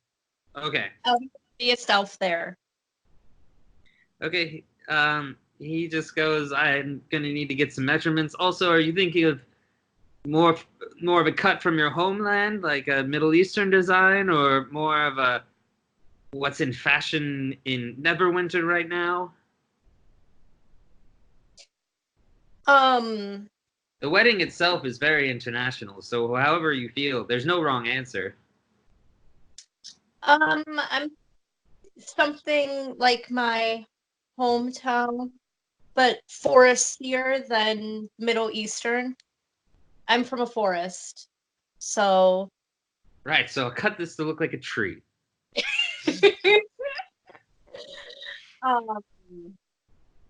Miracle Actually, you know, I trust your judgment. I want something pretty and romantic. Go for it. ooh. How do you feel about dress trails? Like They're a train? pretty. Yeah, Train- you mean the Train's train? what I meant. If I can have a bustle, then cool. Like if I can pin it up for when I need to run. So I'm pretty sure I'm gonna end up having to run sometime. A lady on the go. All right, and for you, my giantess. I just sent you one for Pinkie Pie. That might work. Why don't you just send it? Did you send it in the group chat? No, I sent it to you. That's And then. who gets to pick, not me. Oh, okay. It's her dress. Well, I know it's a suggestion, something that looks kind of like flower petals-ish in the same colors. That's fine, but suggest it to her, not me. Well, damn it, how do I do that? I already sent it to you. Go just forward it. You could forward it into the game chat in the Roll20. No, but I have to find it again. Homework. Here. Okay, I'm looking.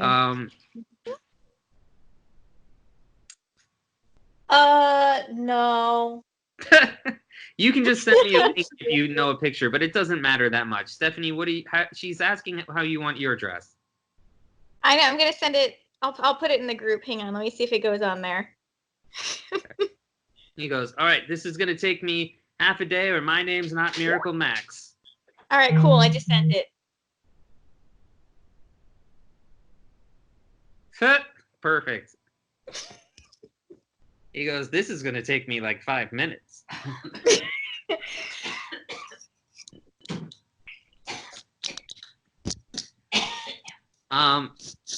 All right. So he just goes, just give me half a day, come back, we're gonna try everything on and make sure it fits. All right, the boys, Andy, what do you want to do with your day? I'm gonna make myself my own garment because I have that ability. Okay. Then roll your kit.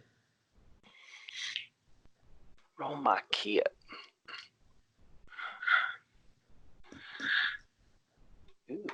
And if you feel like it, find a picture of what you're looking for. But you don't have to do that on your turn. You can do that while you're waiting for other people.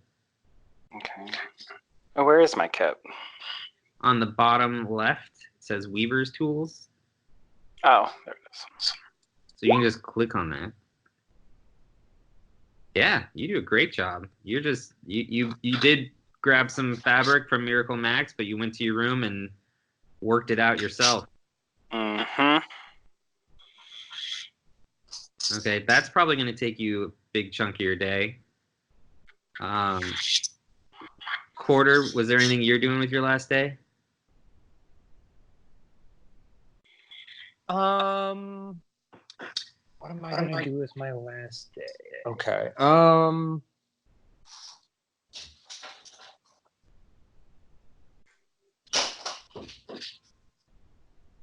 am I gonna do with my last day?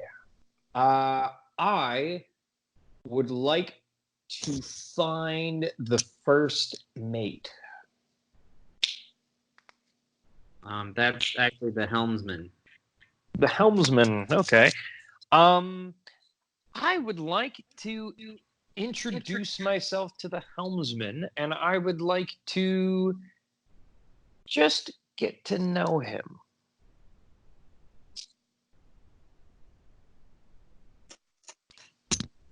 You find him up on the deck steering the helm. Okay. Oh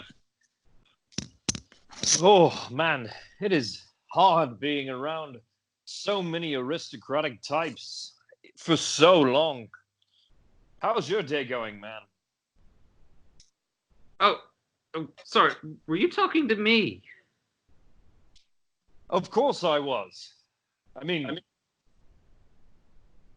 why wouldn't I talk to you? Would you fancy a drink? I don't drink and sail, buddy. Why not?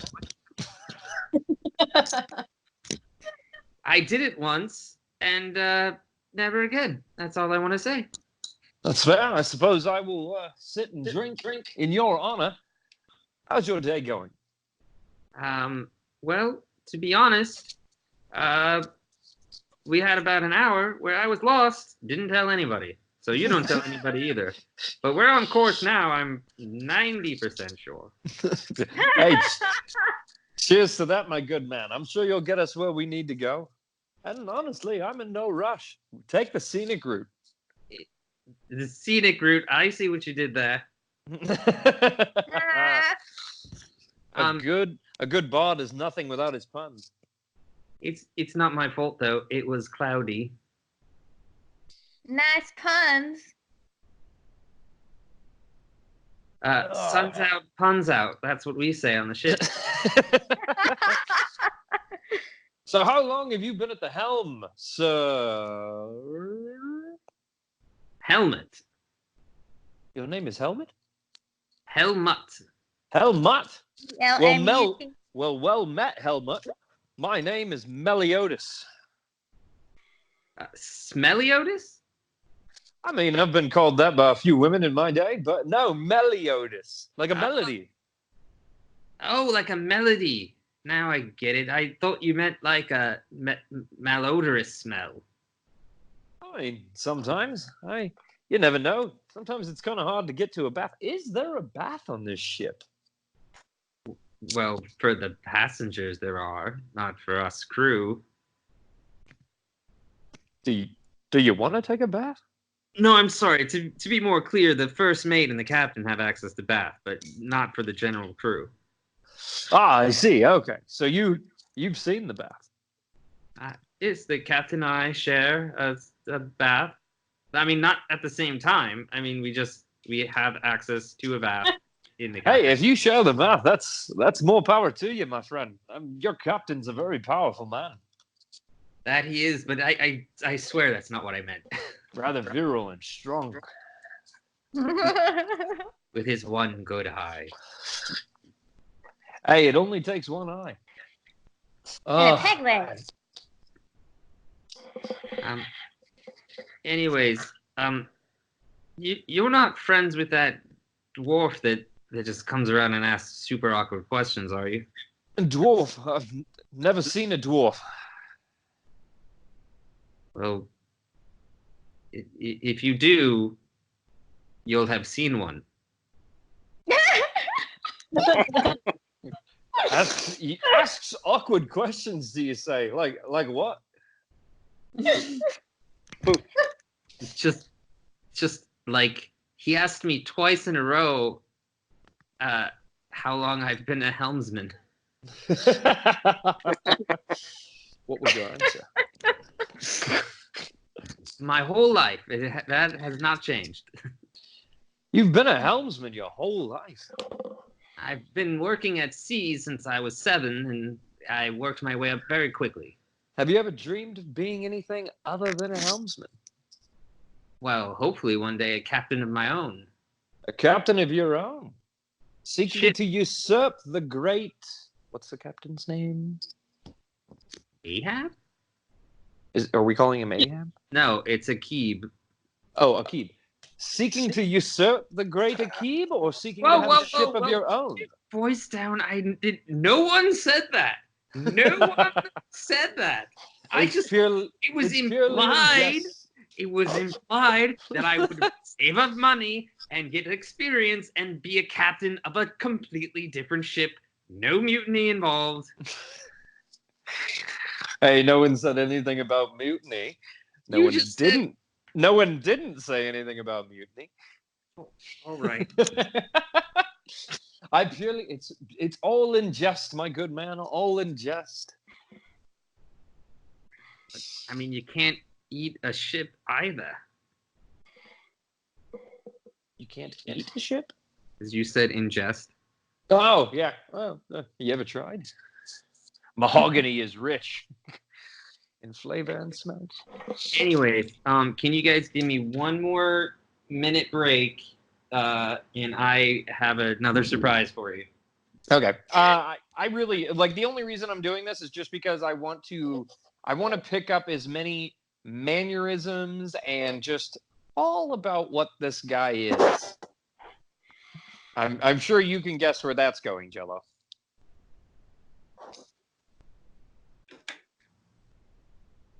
And he's gone. Jello has left the building. Yeah, he's gonna surprise us. Just so you guys as players are aware, because I'm not sure if it's been told yet. My character is what's called a faceless. Is that for putting your face in the morning? Yes. So my character is kind of like a changeling. I can look however I fucking want to. So there's a good chance that I may, I don't know, take the spot of the first mate. And maybe this ship might suggest that the captain go take some time and enjoy the wedding. And then, then there'd only be the first mate, watching the ship. What if you find out that the first mate is the captain's mate and is +1? I mean, well, somebody has to stay behind and watch the ship. I mean, and even if the first mate does go with the captain as his +1 and that kind of stuff, do you think that the rest of the crewmen are going to know that? Because if the first mate's on the ship, seemingly, do you think they're going to question the first mate? Maybe. I'm back. Ladies, you are now back in Miracle Max's, and you have your dresses on. I love it. I am a vision.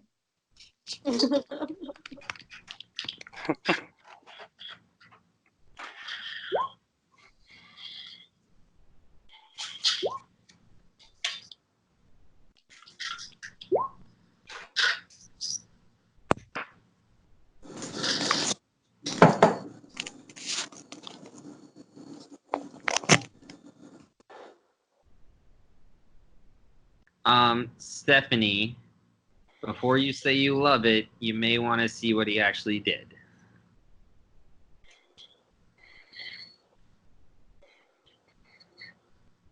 God damn it. It didn't work. Hold on. I'm trying to drag this photo on. I have so many tabs open.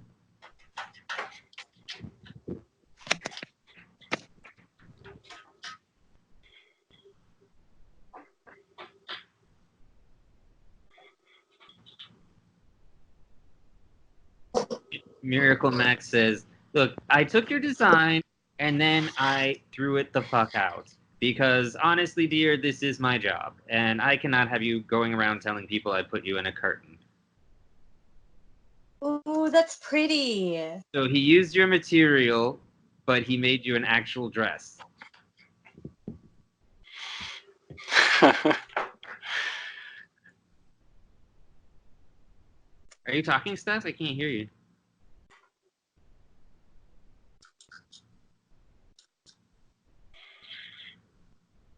Oh, that's cool dress, Michelle. Yeah, that is cool. Thank you. You wanted to be her. Not here, her. the never-ending story princess? Hello? Yeah. Hey, Steph. Can you hear me now? Yeah, we can hear you now. Okay.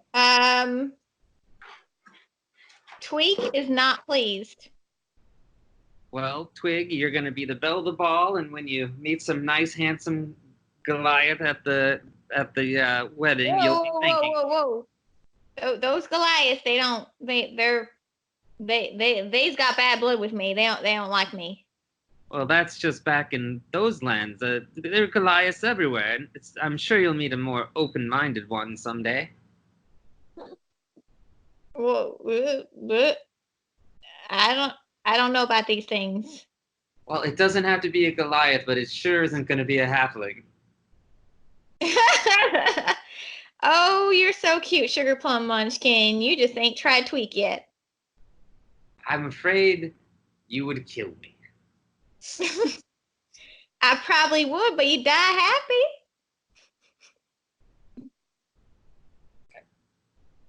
So, anyways, it's the same material. It's just got a little bit more than a rope tying it to your body. You can't hate me for that. Can I at least get some chains or something?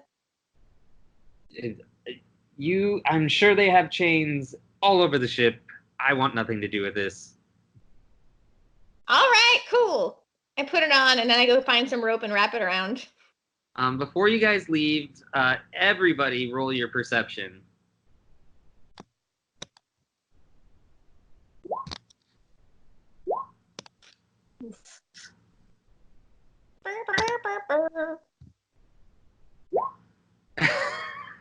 Yeah! Oh. Andy, you are just dancing and singing in your room. Yes! And, That's what I'd be doing. and putting the final touches on your outfit, so you don't notice anything. Quarter, you are too busy telling a story and not listening to Helmets as he suddenly starts taking his job very serious and ignoring you. Michelle, you don't hear anything, but Twig suddenly snaps to attention and goes, What's an iceberg?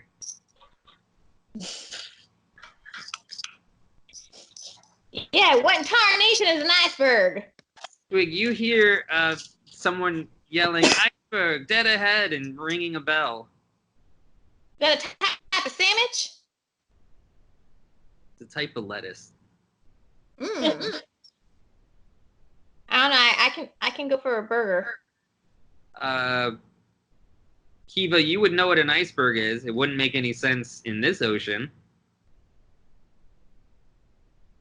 True, because it's like warm and desert when you're not in the ocean. Magic. It's a magic iceberg. Yeah, I mean, you guys got to go up and investigate. You're not on the deck. Yeah, come on, Princess 2, Pinkie Pie, let's do this. Okay. We gotta find that giant cold sandwich. All right, when you guys run out, you see all the crew is like running around and like kind of going nuts and trying to figure out what's happening. When you get up on deck, you can see.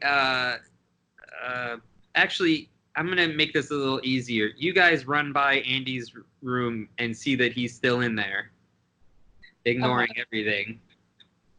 Hey, boo boo juju bat face, come on. Boom, boom. What's going on? We're gonna go get a cold sandwich. Look at my vest. Don't you like my vest? I spent so much time on this vest. You look so snazzy. I love it. I need more rope for my dress. Let's do this. Okay, let's go. Okay, so I like that all three of you are wearing your fancy clothes up on the deck. Heck yeah. We're decking it out. Can I use my detect magic to find out if the iceberg is magic? I Since wouldn't it's- pick the spell slot yet. Just roll your perception now that everybody's on the top deck. Oh. Okay. Can I roll too? Yeah, everybody's on the top deck now. Reroll your perceptions. Quarter. I found a rope. I rolled. Andy. Okay. All right. Michelle and Twig and Andy, as you guys come up the stairs, you can hear Frederica up in the crow's nest yelling, "Iceberg, iceberg!" And she's pointing straight ahead and you guys look off in the distance, and it's definitely another ship. It's got sails. It's not an iceberg, but it is a boat heading right towards you guys. Aw, man. I was hoping it would be a cold sandwich buffet. This just looks like a damn boat. Twig, your Goliath eyes vaguely make out some weird shape on the boat, on the horizon, on the sails, but you can't quite tell what it is. Quarter, you actually happen to look back and see that there is another ship heading straight for you guys about the same distance away from behind. Oh, it is a sandwich. Okay.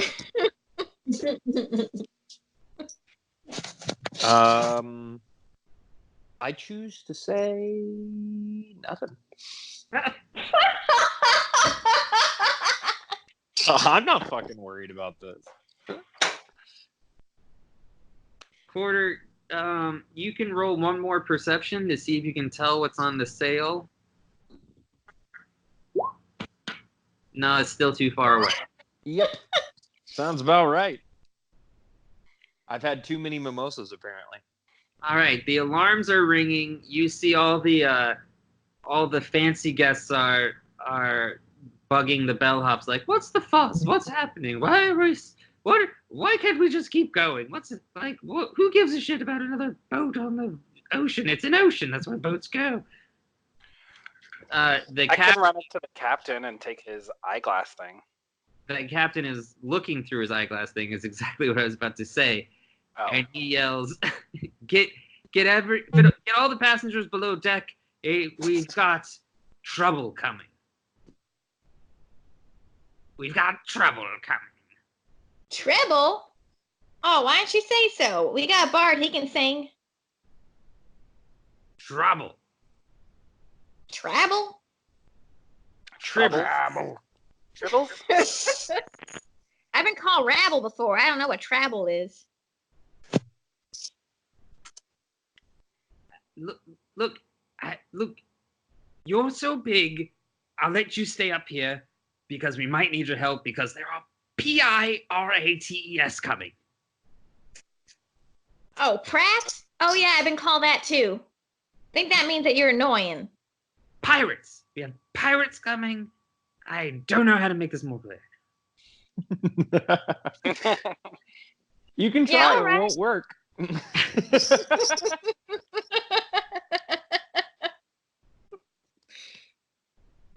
We cool. It's trouble of a piratical nature. They're bad men. They're maybe also women. Who knows? But they're all coming to hurt us and steal our things. Oh, okay. Kind of like what I like to do. So they're evil. I cannot hear that right now.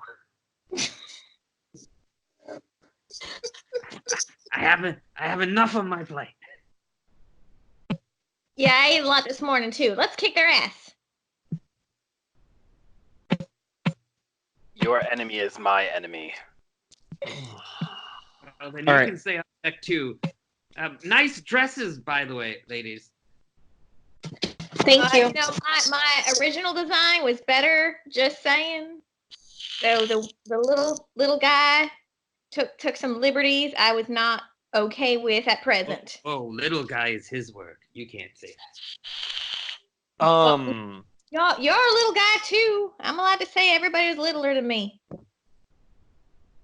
I'd like to go. I'd like to go find Rose. I don't remember ever actually asking her name. You didn't. Yeah, that's okay. I don't need to know her name. I'd like to go find her, and then I'd like to try to like.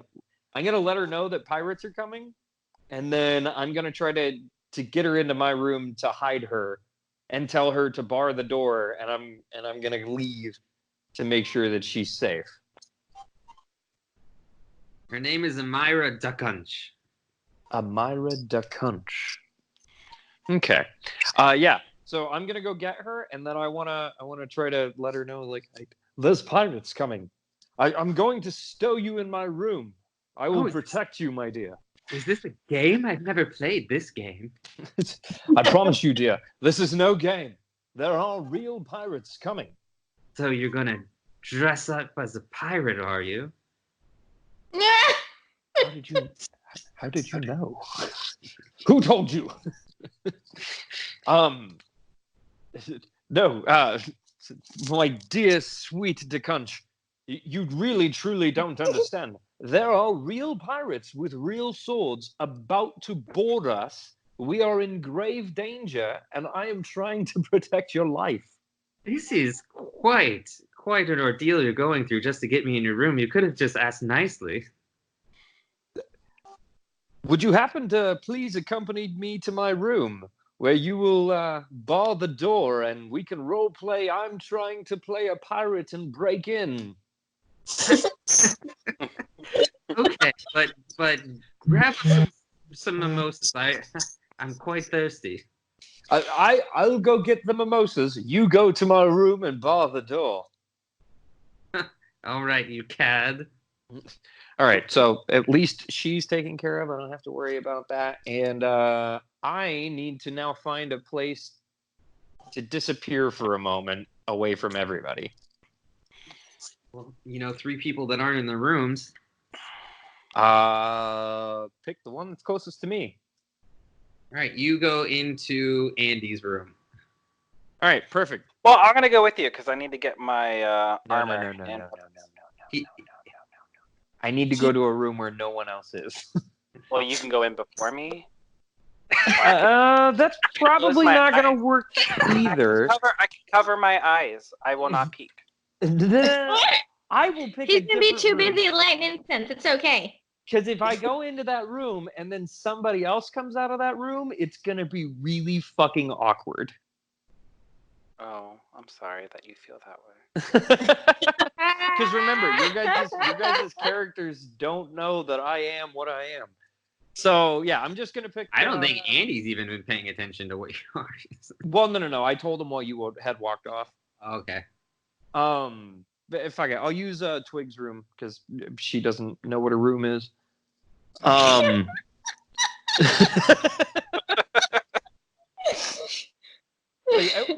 Yeah, you know what? Fuck it. I'll use the turtle's room. I'll just tell him pirates are coming, and then he'll jump into his shell, and he won't notice me. Yeah, he's sleeping. Yeah, exactly. I go into the turtle's room, and then boom, I am Pirate Krong. I was telling Andy earlier that it sucked that Chris isn't coming because there's a good chance the ship is going to sink, and he's the one you guys need to ride on. Oh my God. That's phenomenal. All right. Do you need to roll like a disguise or a skill or something to do Wait, this? who's the guy that would like sharks? Let's find Handsome Rusev. No, I mean, I don't think I need to roll anything. Oh, I that's think it's just, different. it functions just like a spell. I think it's only when somebody tries to see through the spell, I get to roll against it with a advantage. It was Handsome Rusev, but wasn't there also a drink that you guys had to drink every time one of those Red guys? Jack. Red Jack. Yeah. Yeah, you guys should have been drinking Red Jacks this whole time. Anyways, well,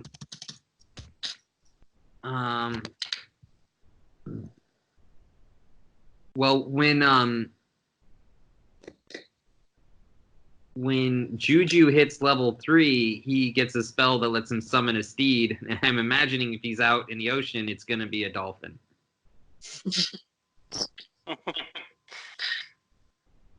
I like it. I think there was only, I don't know.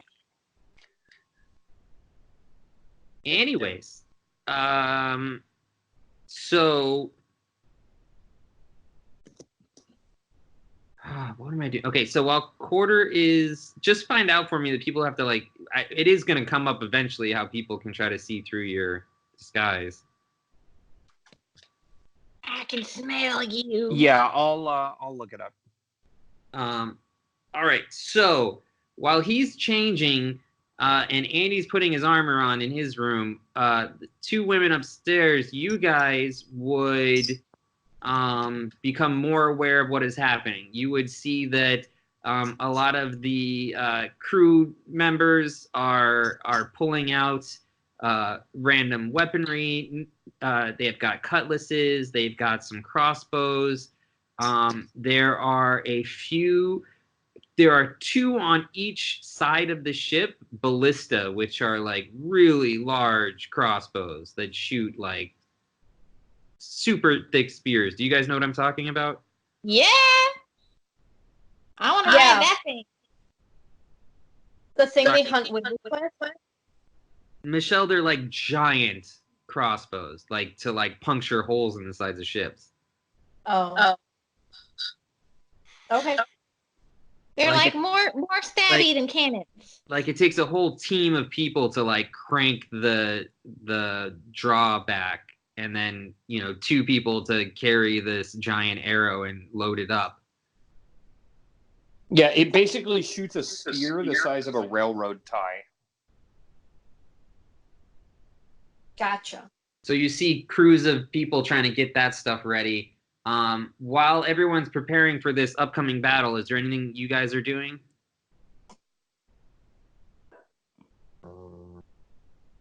I mean, we know what I'm Twig just wants to mount one of the stabby crossbows. I mean, that will not work out the way you think it will. You don't ride it. It's just going to hurt you. Well, no, I mean, I'm going to like sit on it and pull the thing back.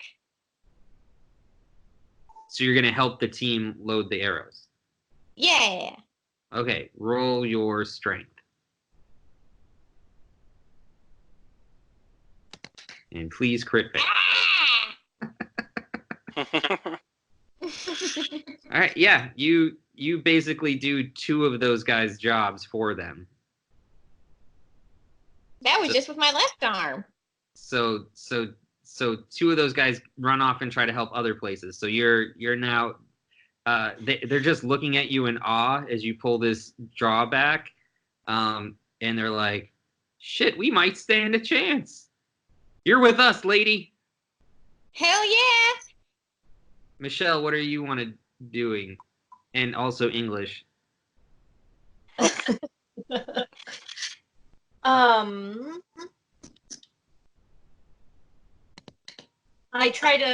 find another weapon. I do spells. I don't need a weapon, right? You would have like 1 weapon on you that you're proficient with. I don't know what that list is, but there's a sorcerer list of what you're proficient with. Like you would have a staff or something. Oh, okay. I would look at the range on your damage spells and try to so that I'm not telling you what to do, but I know this is your first time. So like if you look at the range on all your different spells, you could potentially be hurling range spells before they even get to you. Ooh. Go to your spells tab, which is this one. And if you click on the eye on the spells, it tells you your firebolt is 120 feet, and that's a cantrip, so you can cast as many of those as you want. I mean, only one per turn, but it's not using a spell slot of yours. Okay. Your thunder wave is you're a human grenade, so you'd have to jump on their ship and then use it to hurt their ship. Okay. Your Agonized Scorcher is 30 feet range. It's like a flamethrower. So yeah, when they get close, you can light their ship on fire.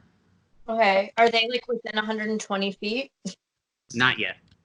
But you can prepare your action. You can like be on the side of the boat ready to cast it as soon as they're in range. I am on the side of the boat. I'm ready to throw out a firebolt when they hit 120 feet. Okay. All right.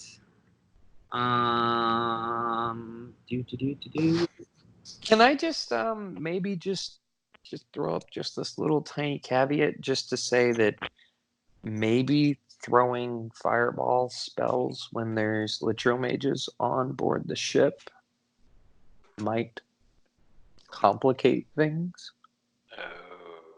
Yeah, I hadn't even thought of that. Thanks, Quarter. Just throwing that out there. I'm serious. That was not part of my. Don't elves have like far vision or really good vision? Dark vision. Oh, just dark vision? Because we have a twit up in the crow's nest. It might be good to have somebody up there for visual advantage. That's a Twig. If you say that to her, that's actually a good idea because then the Litro mages might not be able to tell it's magic. You know, you're not out in the open. Okay, yeah. So roll your athletics to climb up there. Oh boy. Yeah, besides, the girl up there's a dumbass. You could just blame her for any shit you get in trouble for. They believe it. I don't think Wait, can I just like throw her up there? Can I use my strength and like toss her?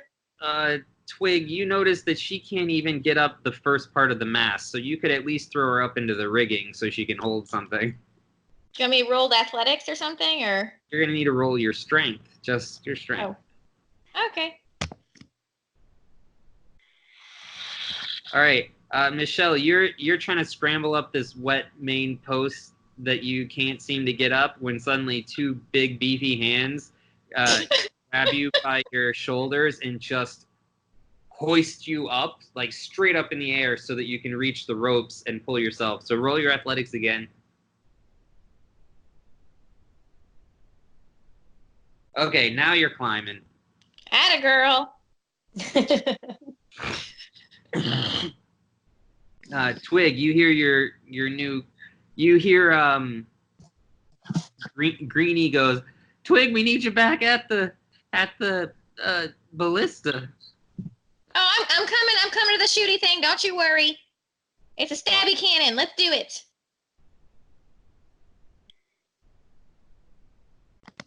All right. Greenie, I am at the stabby cannon. Don't you worry. All right.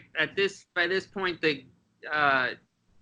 Andy, you've made it back upstairs. What are you gonna do to prepare for this battle?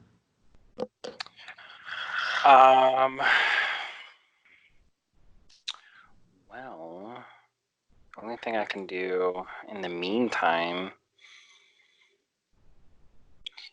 Let's see here.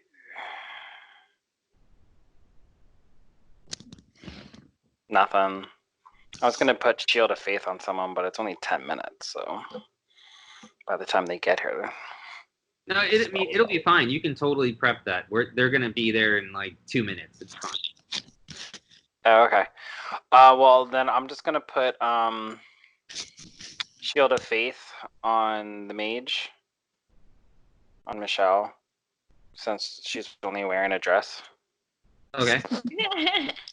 Can you click the button so we all see what it does? Oh. Click the button.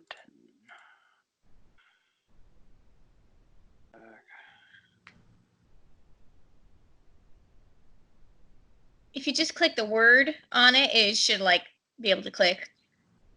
Oh, where is it? Your spells tab? Attributes and abilities? No, your spell tab. See this?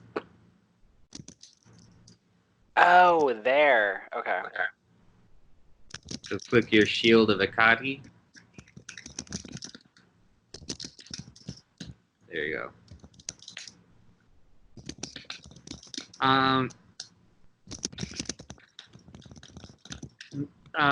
Kiva, as you're climbing up the rigging, you feel this wind just gather around you and suddenly surround you, and you can tell that there's some sort of magic armor has just blessed you, and you feel this warm presence. Okay. So you got protect that, you, girl. So they're here. I can attack. huh? What? Andy cast the shield on you. You now have a magic shield protecting you. Yes. Thank you.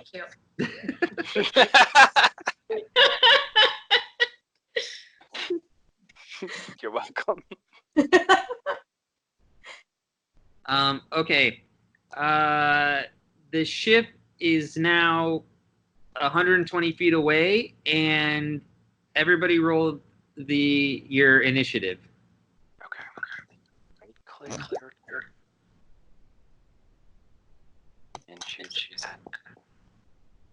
Initiate. Oh, sorry, I clicked it twice. It's okay. Hey, Jello, do you want to remove the duplicate icon of mine that you put on there? No, that was Which mine. one's the duplicate? Okay, I'll drag mine back out again. I don't understand that. Need help, Juju?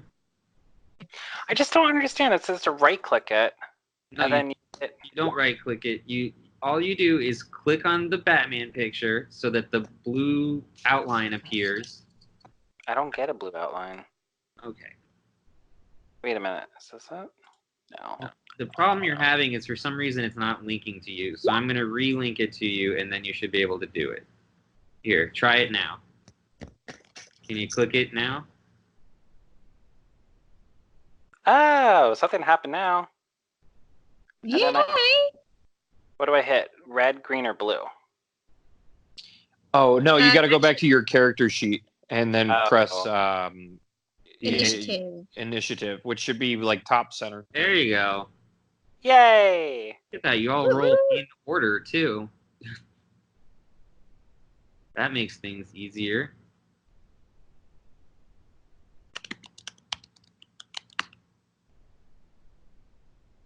Okay, so right when they pull up and get in range, everybody roll your perceptions again.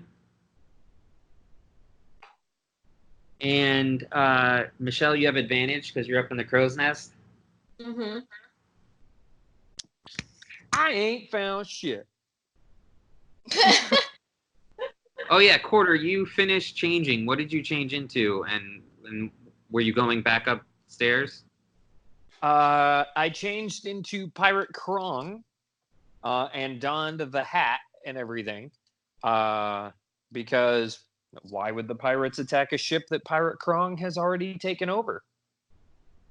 Or worse comes to worse, I can just claim that they're my pirates. Ooh.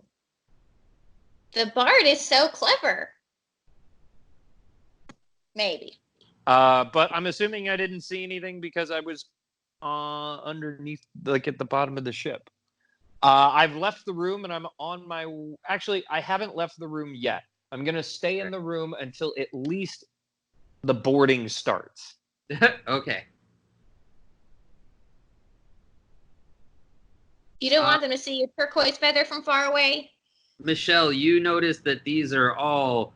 even though they're far away from you and they look small because you're so high up, everybody on their deck just seems like huge, muscular creatures, and they are all like armed to the teeth on the deck, like ready for a boarding party. You see hooks and chains and ballista, and you see one giant, like a ballista that's 3 times the size of the one that's on your ship.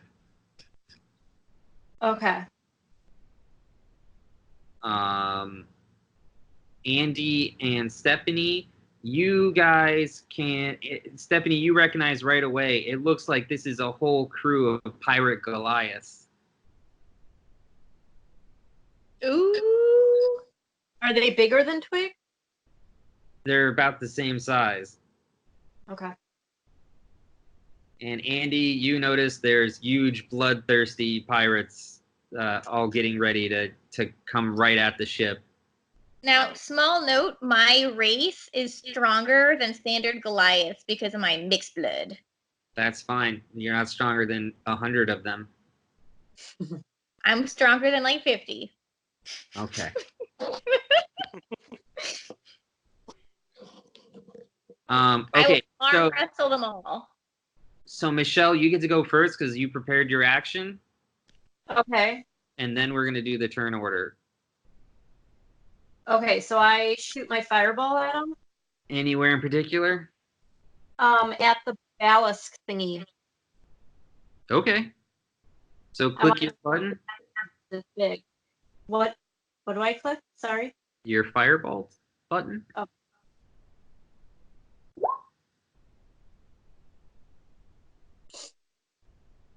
A palpable hit. That's how we start the party.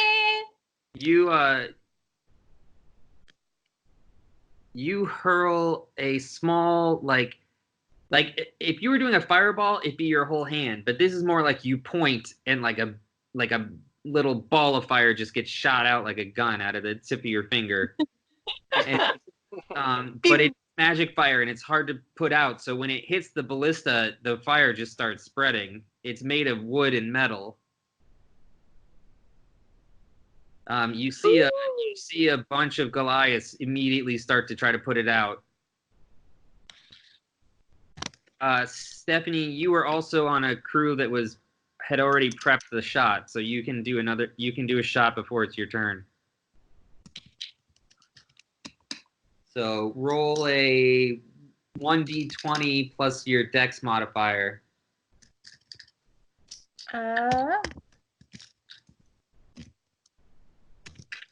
What's my dex modifier? Hang on a second. My character sheet closed. Stephanie, wise is not the right question, but would it be something to do? Absolutely. I'm hoping you do it. That's what I'm thinking. That's what I want to do. You've already prepped a shot, so you do this as a free turn, and then on your turn you can do that. Okay. Nailed it.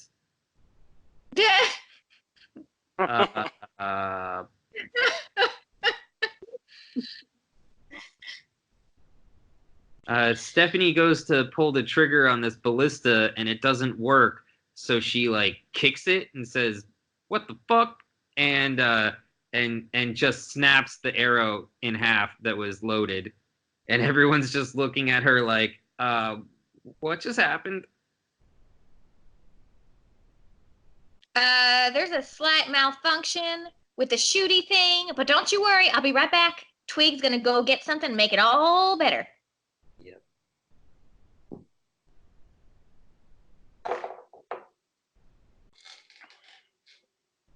Just hold on tight.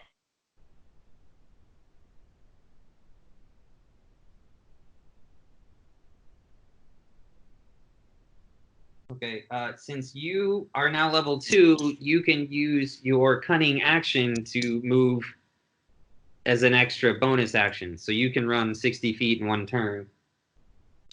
Oh, she's running. She's like leaping down the stairs. Okay. Check your Instagram message that I sent you. Okay.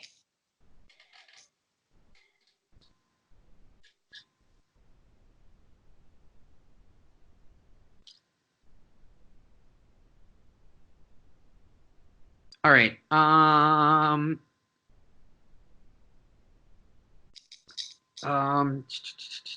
Who's going after that? Who is that icon? Okay, it's your turn again. Michelle. Okay. They are now 60 feet away from the boat. And how far is it for my thunder thing? You don't want to cast that up there. It emanates from you. Oh, right. No, I don't want that. If you want to blow up the whole crow's nest, you can do it. No. After you threw that first fireball, the woman up in the crow's nest is just looking at you in awe, and she just goes, "Are you a firework?"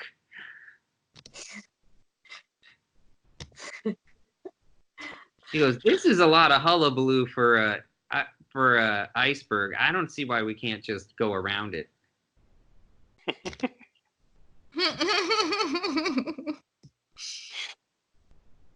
Can we just go around it? It's not really an iceberg. She's an idiot. Oh, right. Well, I'm like, maybe we can go around the ship. Like, just go, like, run away. But ship-wise, like, sail away. Well, I don't think your character knows a lot about sailing, but the pirate ships are usually built to catch bigger ships. This is the luxury ship. Oh, right. Big and slow. So but once they're 30 feet away, can I do my Agonizar Scorcher? If you were on the bottom floor, but you're more than 30 feet high up on this mast. Can I come down? You could, but the whole point of being up there is that you're squishy and safer, and also the bad guys on your own boat won't see you casting. So you can, for free, keep casting Fireball. Oh, I can? Okay, then I'll do that. I'll cast Thunderbolt again. So I roll that, right? Fireball. Yeah, you can just click it again. All right, just as those Goliaths had put out the fire, you put on the ballista, you hit it again, and it starts it starts burning again.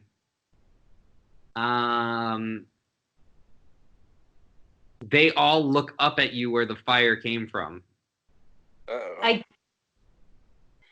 You're in like a cup, like you can duck if you want. Yeah, so they don't see me. Yeah, you have movement for your turn, so you can. Don't worry. There's about to be a really big distraction. They're not going to be worried about you. Well, and our shield thingy on me so they can't see me that Andy cast?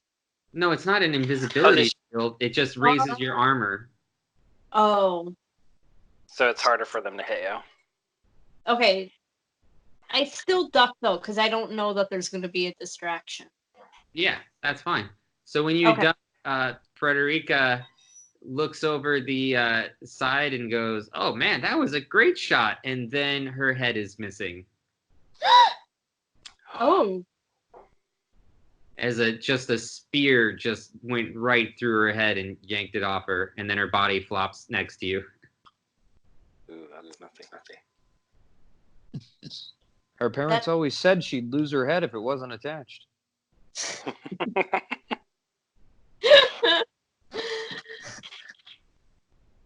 But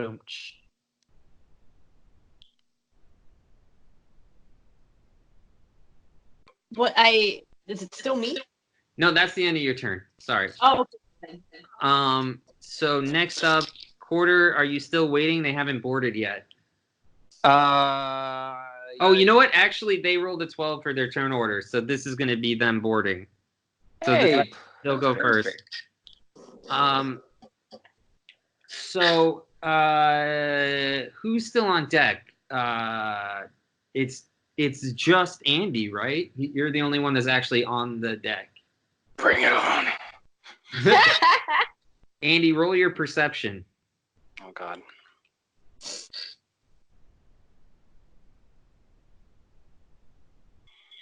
So they're about 60 feet away, and you hear them all start chanting, and you see the giant ballista start pointing, like adjusting its aim, and then they shoot that off, and it is a massive arrow, like the size of a redwood, that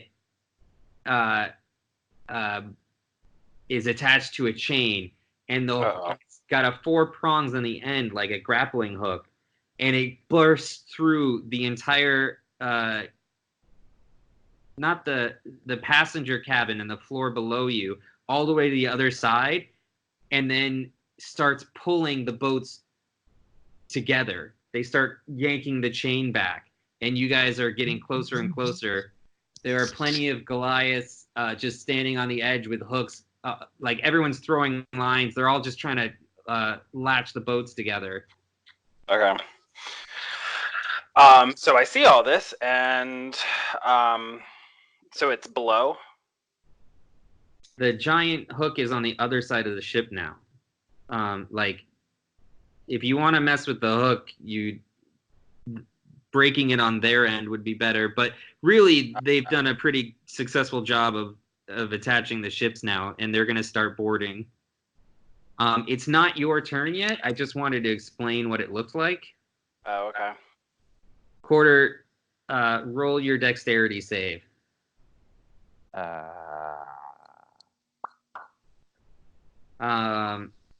You are looking. Whose room were you in again? The turtles. You were just putting the finishing touches on your disguise when you hear a word in Goliath, and you don't speak Goliath, but you know this one word. It means fire, and so you duck, and a giant hole gets blasted into this room, and then this giant arrow just keeps going. And now you can see a chain through the hole in the hull leading up into their ship. Whoa! I'm gonna go ahead and move on to the deck. Onto the deck or through the hole? Well, I mean, I guess I could move through the hole, but I mean, I'd be on the chain at that point, wouldn't I? It's up to you. I don't know. How far away is the other ship that just hit us? Like 5 feet. You guys the tops of your ships are touching. The chain has pulled the ships together. No, I want to get up on top of the ship. Okay. You make your way up to the top of the ship. I literally want to look at the Goliath pirates and then just scream, "You dense fucking cabbages! You're attacking your own fucking ship! You dare fucking put a hole in Pirate Grog's ship!" Woo! He's mad. Roll your performance. I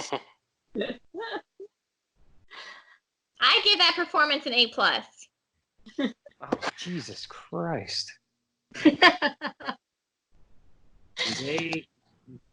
actually stop for a second, and then they look at each other, and then they look back at their captain, who's this immense 13-foot tall Goliath who's just made of muscle.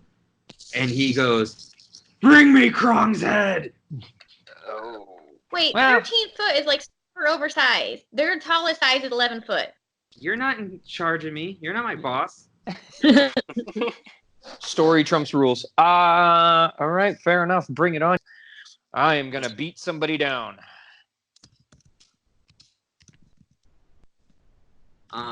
Okay, so Stephanie, you're not an expert on Goliaths. You don't know his life. They're general rules.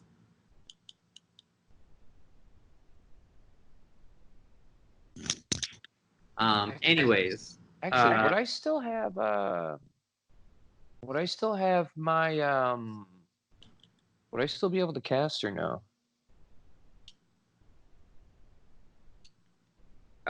It's your turn. They're all charging the deck now.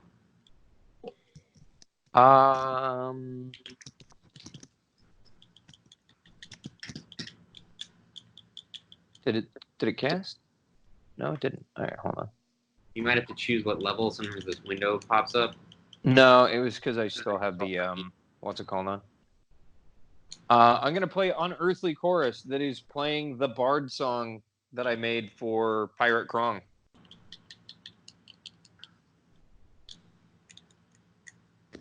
All right. So all of a sudden you just start hearing the Bard song of Pirate Krong, the Ballad of Pirate Krong. Do you want to Start share it? blasting. Yes.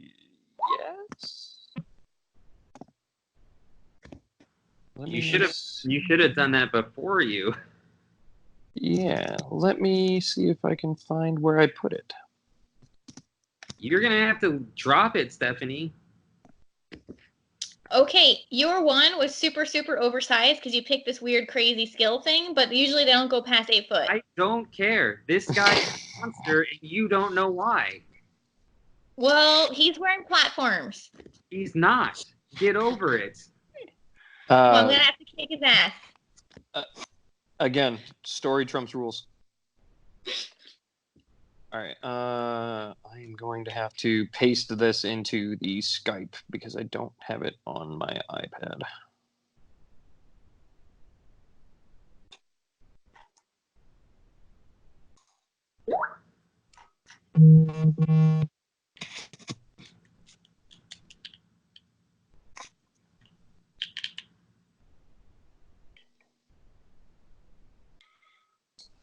But yeah, there it is. I'm not singing it. Where did you send it? In Skype? I put it in the Skype chat. Now everybody knows the Ballad of Pirate Krong. Okay. Wait, I can't. It is Juju Battlehammer's turn. The Goliaths are now leaping onto your deck. Well,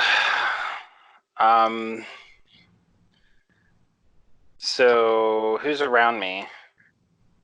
Just enemies in front of me, and then 100 Goliaths.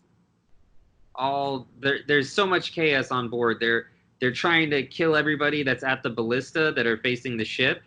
They're trying to stop more arrows from being fired.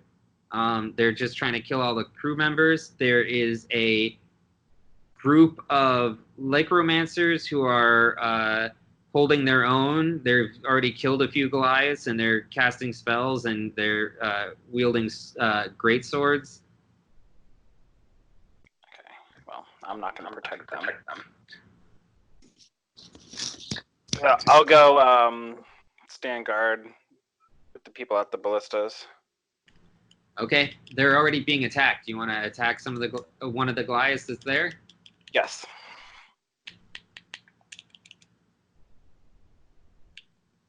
Okay.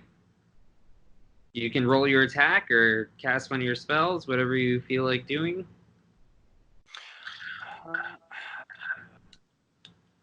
The only other spell I have is Cure Wounds, so.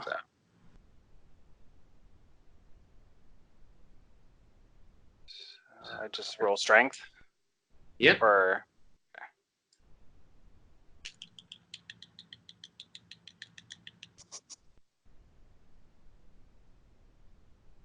No, it's not strength. You have an attack button.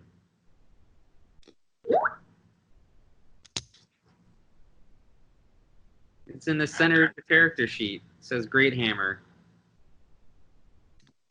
Oh, there it is.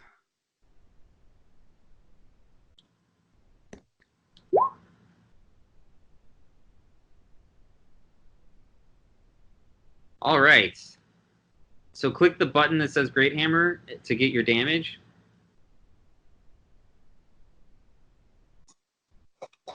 Wait, click it again? Inside the chat, it'll say the word Great Hammer next to the 14s. Just click the word. Oh, okay. There you go. Ooh, that's a whole lot of 14s. All right.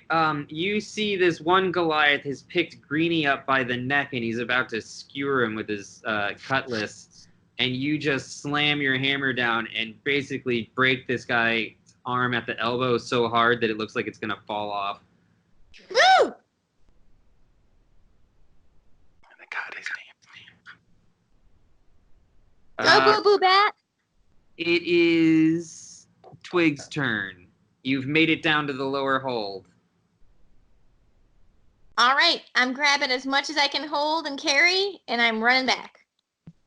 Well, loose, or if you could probably carry more if you keep it in the boxes. All right, cool. I'm carrying boxes. How many can I get? Roll your strength. All right. I'll give you. I was gonna say I'll give you advantage, but you gotta move slower. It's your choice.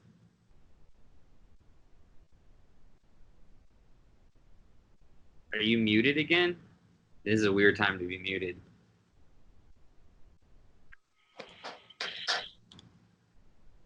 Who are you talking to? Stephanie. Oh, okay.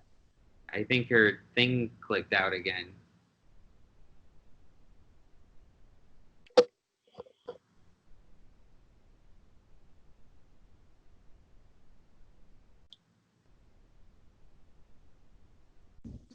Stephanie. Can you hear me now? Yes. Yeah, Skype keeps doing this thing where I'm talking and nobody can hear me. It's okay. So basically, I either crit fail but go fast, or I go slower and get advantage. Yes, but the crit fail is also going to be fun. In a way that we win? It's not going to kill you immediately.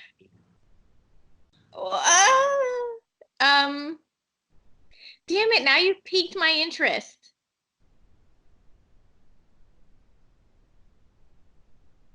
All right, I'm gonna roll a 1d2. 1 is I take the failure, and 2 is I'll take the advantage. Yep. I hope it's a 1. All right, let's do it.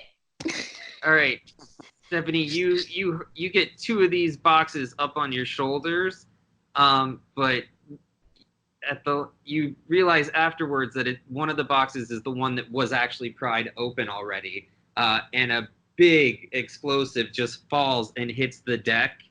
Roll your dexterity save. Aquarius. You leap over the wall of the dirt coffins as you see this thing start to fall and you can't grab it. And basically there's everybody roll your perception except Stephanie.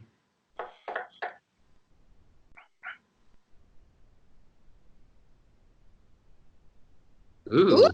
Ooh, Boo Boo Bats got it going on. Whoa. So one does time you guys are super perceptive is the one time it's so fucking obvious I probably shouldn't even make you roll.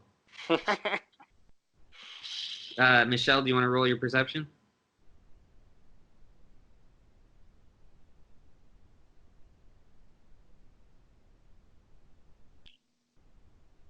Michelle. Oh, I don't see her on a Skype call. What happened? Her Skype might have popped off.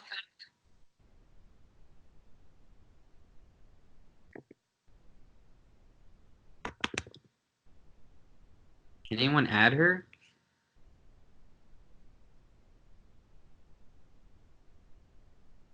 I don't think I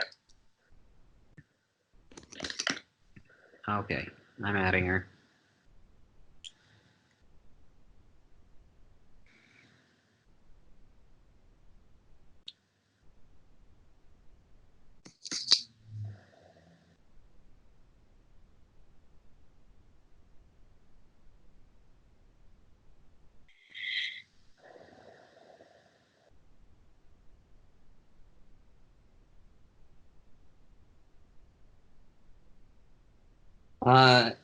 Andy, do you have her number? Can you text her? Yeah. Oh, she said her phone died. Ah. Does that mean it's plugged in now?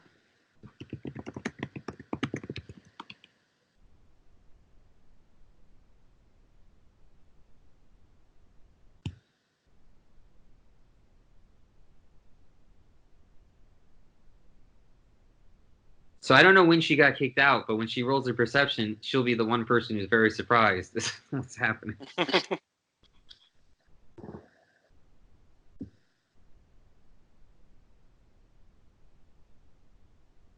All right. So, Quarter, with your perception. Oh, there we go. Michelle's back. Yay! Sorry. It's fine. When did you get kicked out? Stephanie just got back. She never got back. She picked up the explosives. Is that where you got kicked out? No. I mean, No, I got back on the call. Yes. Oh, Jesus, that was a while ago. No. that long. Okay. Like a couple All right. minutes. All right, cool. So roll your perception, Kiva.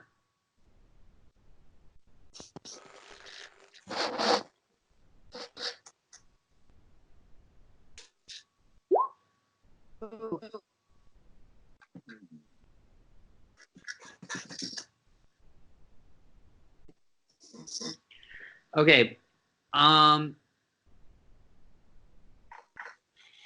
So, Stephanie, you hurl yourself between the small space between the ceiling and this wall of dirt coffins. You end up on the other side right as a massive explosion blows all these coffins over you. Roll a 1d6 for damage. They basically just smother you, but also protect you from the blast. So you do take 4 damage from the concussive force of these, what essentially are dirt coffins rolling, being slammed into you. Roll your perception.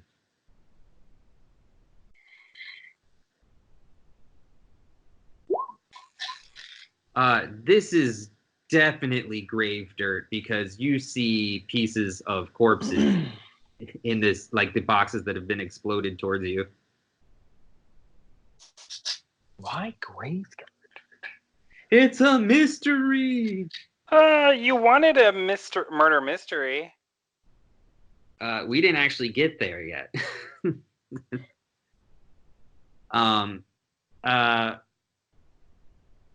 So Andy, Daniel, and Michelle, you guys all feel and see an immense explosion just come out at the sea level of the boat, blowing fireworks and sparkles and all sorts of beautiful glitter just up into the air. It startles. It actually blows up towards the bad guy's ship, damaging the outside of their hull, but not making a hole.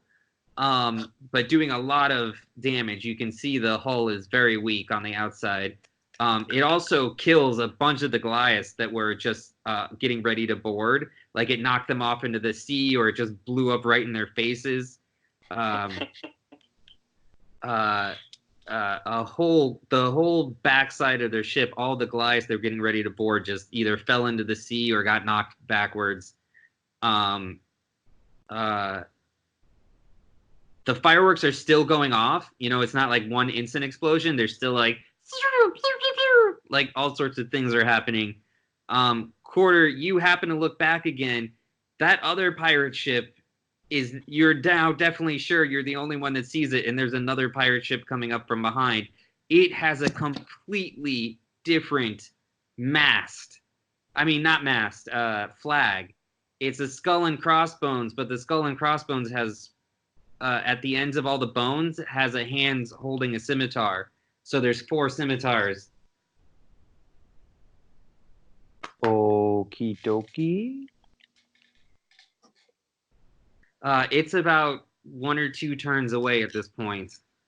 I mean, other than another ship coming our way, I mean, can I identify it?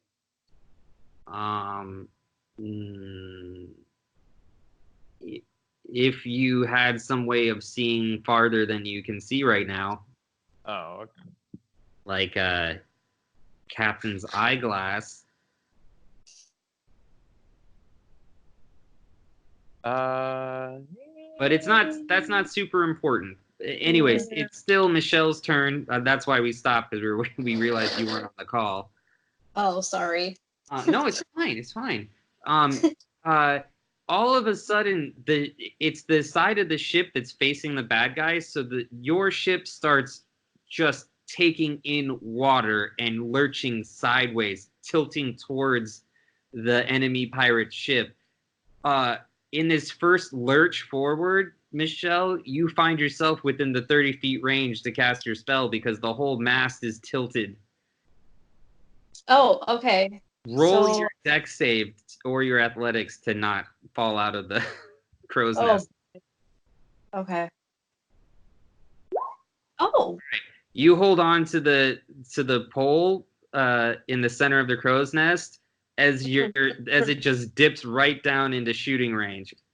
Okay, for my Agnazar thing, right? If you want to do it, you don't have to. I just wanted to let you know you're in range. I want to do it. Okay. So you cast that at level 2. Oh, so I can't do it now? Wait, No, I should. You can. Well, when you click the button, it should say what level do you want to cast it at. That's what I was saying. You click level. Oh, nothing is Oh, it's underneath it. That's why. Okay, sorry. Got it. It's okay.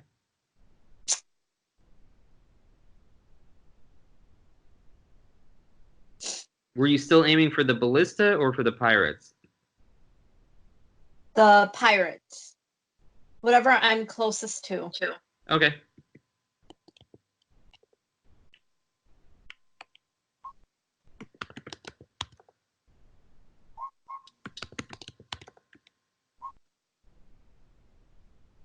All right, you put your hand out and a massive, just 30-foot scorching line of fire just comes straight out and lights the whole deck on fire. It burns about 10 Goliaths that were on the deck, and they're all just running around screaming on fire and bumping into things and spreading the fire.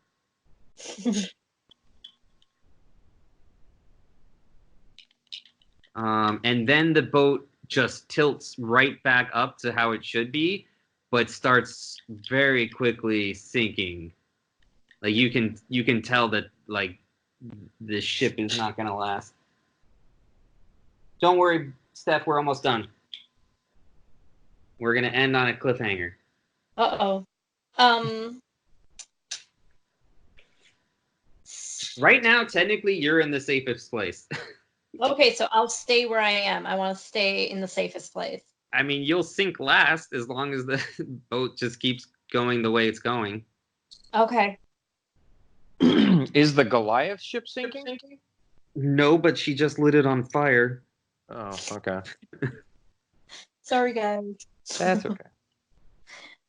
It is now. Oh, sorry. I get your little icons mixed up too much. All right, Twig's turn and then her turn. Now it's Quarter's turn. There are a bunch of Goliaths running right at you still. So how did the hole get punched in our ship? Was that our doing or their doing? Because we're sinking now because they put a hole in us, or are we sinking because dropped an explosive around a whole bunch of other explosives in the bottom hull, and that's what blew a hole out of the bottom of your ship. Okay. How close am I to, say, the big Goliath guy? You'd have to get through at least 10 Goliaths to go straight to him. No. How far am I? Oh, probably 40 feet. I want to use my movement action to just try to get 10 feet closer. Roll your insight.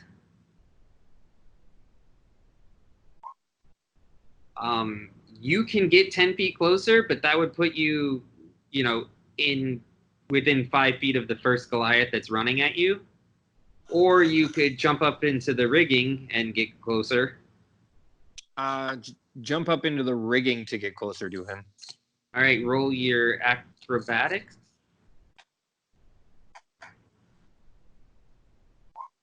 All right, you do it. Perfect. I would like to make a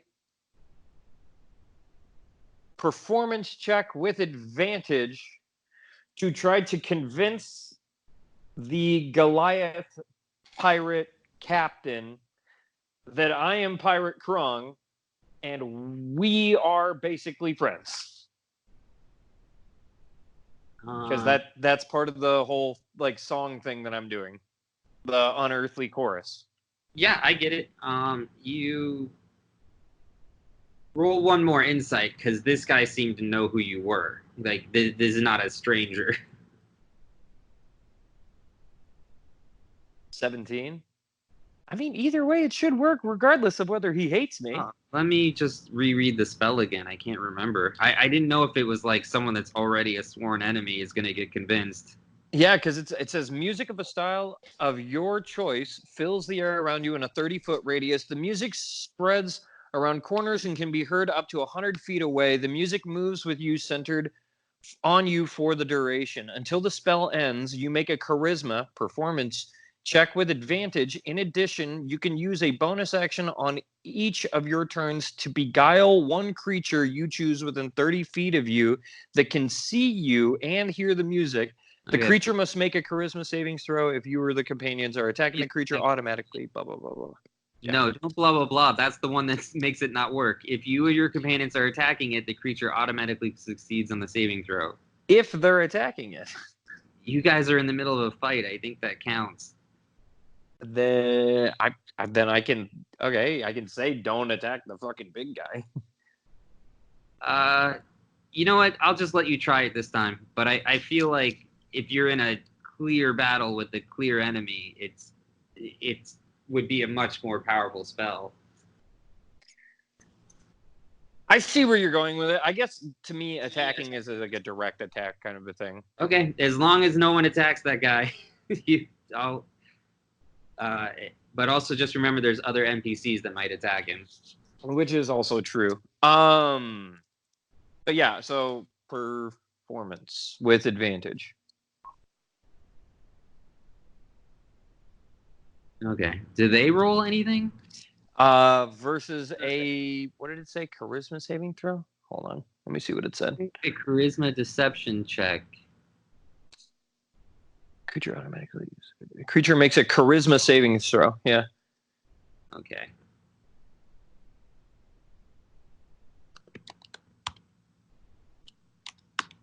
Oops. I blew that. Oh, well, no, I didn't. No, you didn't, because defense wins. Well, I don't know. What does the plus at do? It was supposed to be +1. I just hit the wrong thing. So it would have been 21. Interesting. Okay, well, he succeeds, apparently. Well, tell me what you say when you cast the spell. Like, do you do something specific? I guess I was trying to just basically be like, you know, you're trying to rob Pirate Krung. Are you sure this is an enemy you want to make? I'll blow a hole in my own ship.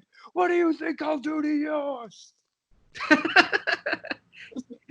He goes, you already blew a hole in my sister. I owe you.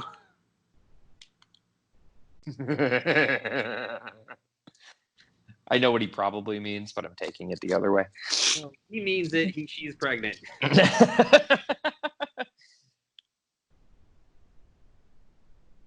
But just remember, you took this persona of a famous pirate. He has enemies. Then since I haven't made any attacks, do I have another action? Yeah, you do, because that counts as a bonus action. Okay, then the nearest Goliath to me. There's one right underneath you. Same fucking deal. 18.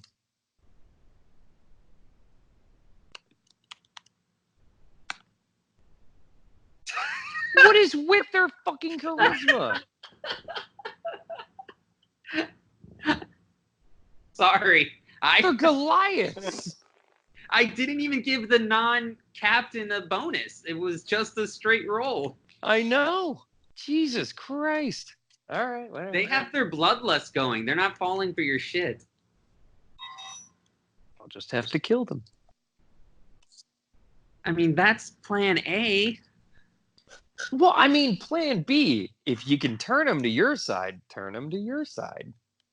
Okay. We're going to just finish this up because Stephanie's going to pass out any second if she hasn't already.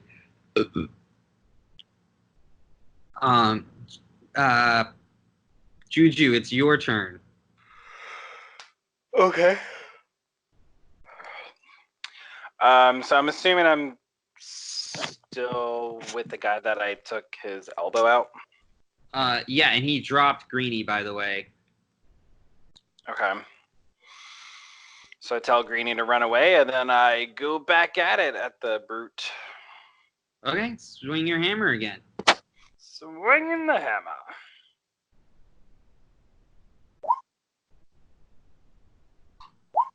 I'm going to give you advantage because you broke this guy's arm. Okay. And he can't really block. So you smash his eyeballs into the back of his skull. Nice. And he just falls over dead. All right. And Oh. I know you don't have... Can I make a suggestion since I know you haven't played in a while? Uh-huh. Since you did a critical success and did this awesome finishing move, I would let you try to intimidate the other Goliaths around you. Like you could try to say something cool or intimidating and roll your intimidation and you know, just if you wanted to, because you guys are outnumbered. So if you wanted to try something extra, I'd let you do it. All right. Well, I kill him, and then I shout by Katie, I will smite all of you down unless you stand down before me. Okay, roll your intimidation. Oh, God.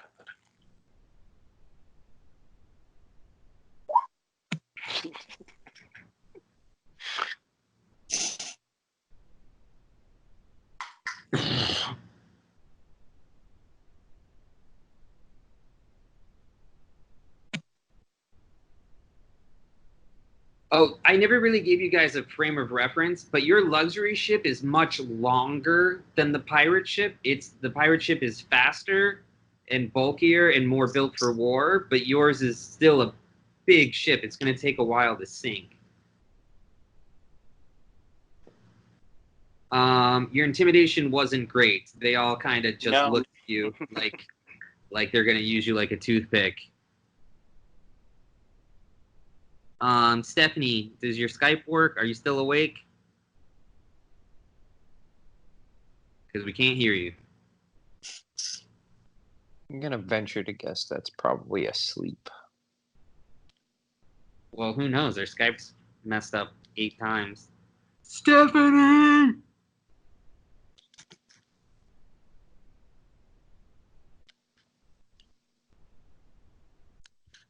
Can you hear me now? Can you hear me now? Yes. Yeah. No, I was actually like making comments and stuff. No, I'm not asleep yet. We haven't heard you since I said the announcement that Stephanie has to go to bed soon. Oh yeah, then definitely. Okay, yeah. Can you hear me? Yes. Yeah. Cool. So I'm running up with the rest of the stuff on my shoulders.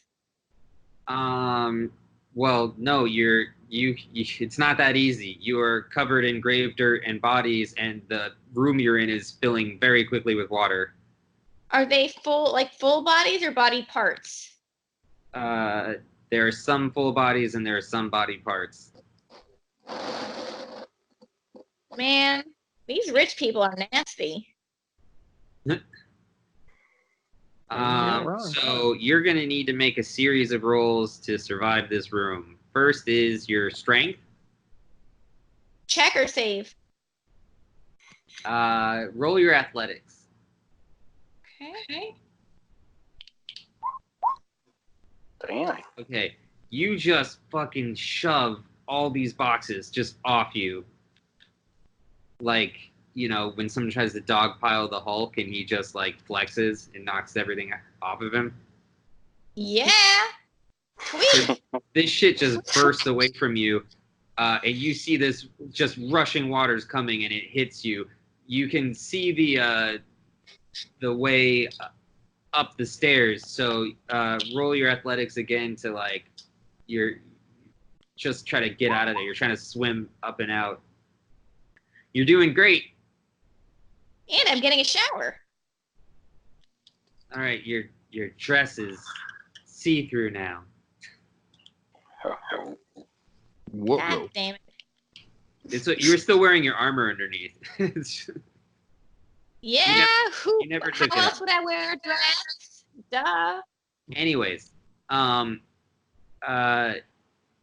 you even managed to make it up without getting the box totally soaked. It's wet, but it's never got submerged. You can use both of your actions to make it all the way back upstairs again, like you did last time. Yep. Okay, when you get upstairs, you're only holding one of the fireworks boxes now. Roll your perception.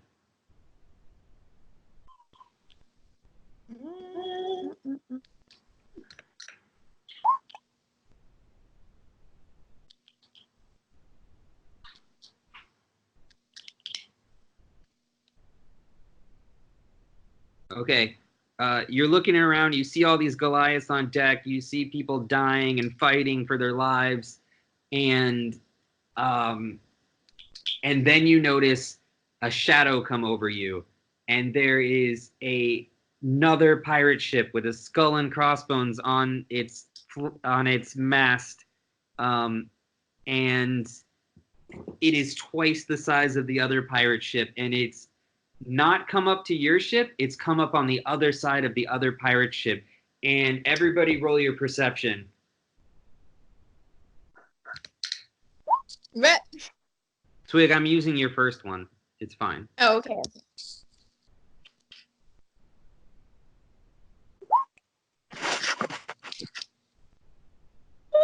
I'll roll your perception. Okay. I'm giving you advantage because you're still up on there. On the mast. This ship starts hooking and latching onto the pirate ship on the other side, and you hear a voice yell, "Krog!" And that's where we're gonna end it. All right.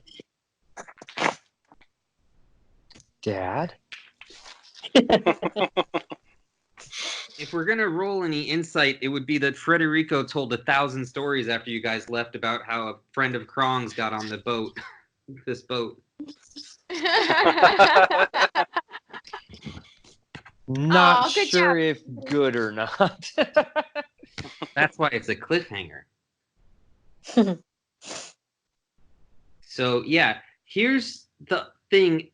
So when we get back to the mainland, I will have ways to bring in Michelle's backstory that she wrote. Like, because right now we're away from everything. I am thinking that one of her rich relatives or even her dad might be at the wedding, but without too many spoilers. But my point being is, Andy, if you give me more of a backstory to work with, I can pull in these things like how Quarter wrote this backstory of this pirate Krong, which just works while you guys are on water, but once you're on the mainland, might not be as big of a deal. I'm just trying to use who I can use when it fits. So the more I know about your character, the more I can do things like this for you, because I don't want it to seem one-sided or like I'm only, working with certain people. I want to make everybody have things that I get to incorporate. All right.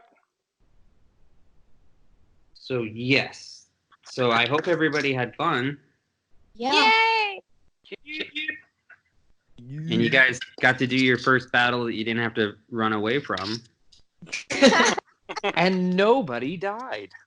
Yet. Yet. And we kept our 2 sleeping comrades alive. Did you? Because they're sleeping and nobody got them out of the hole that the ship was sinking. And And I'm not going to lie, when that big chain went through the room I was in, there was somebody else in that room, and I didn't check to make sure they were okay. You didn't check shit.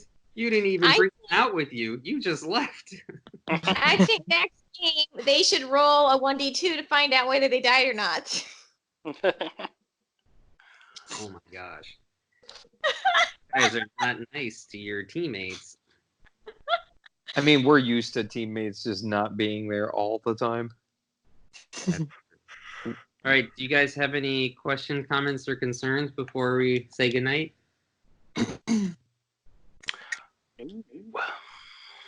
No.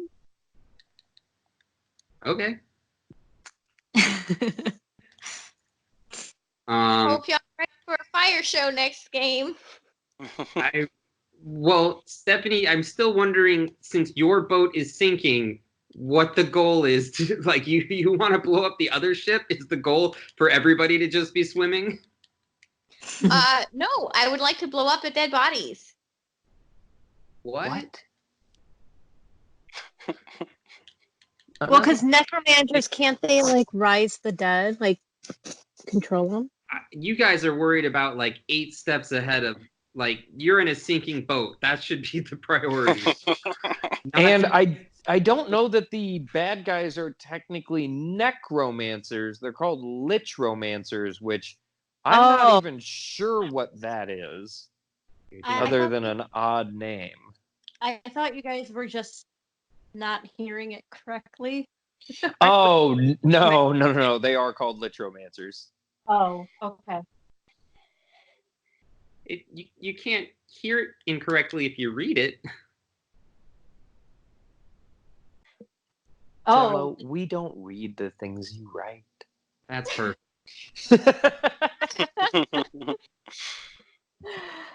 I must have just remembered it wrong then. I did read it. But It's fine. You guys don't read it. I won't work anymore. Romancing with them is lit. Ew. Gotta get the Bard on that. Oh, quick. Everybody roll your perception if you still have it open to see the name on the side of the new pirate ship. Damn it, I don't. Perception.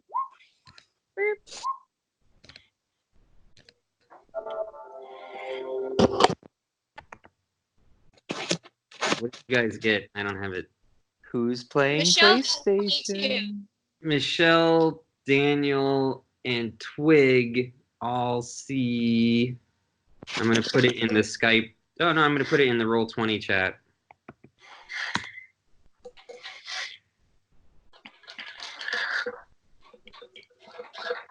Is Andy hopping on Overwatch? No. I heard a PlayStation boot up. I know. I'm just gonna watch an episode or two or something. Go to bed. Okie dokie. Well, thanks everybody for playing, and hopefully everyone next Sunday. Thanks for running the game for us, Jello. Yeah. Thanks. And Josh and Chris, if you're listening, I hope you're holding your breath. Josh, I hope your date went well. Chris, I don't remember why you didn't make it, but I hope everything worked out. Well, He was working late. He said that he didn't get any sleep last night, and he was working today, so he just needed rest. Well, then hopefully the date that he had last night went well.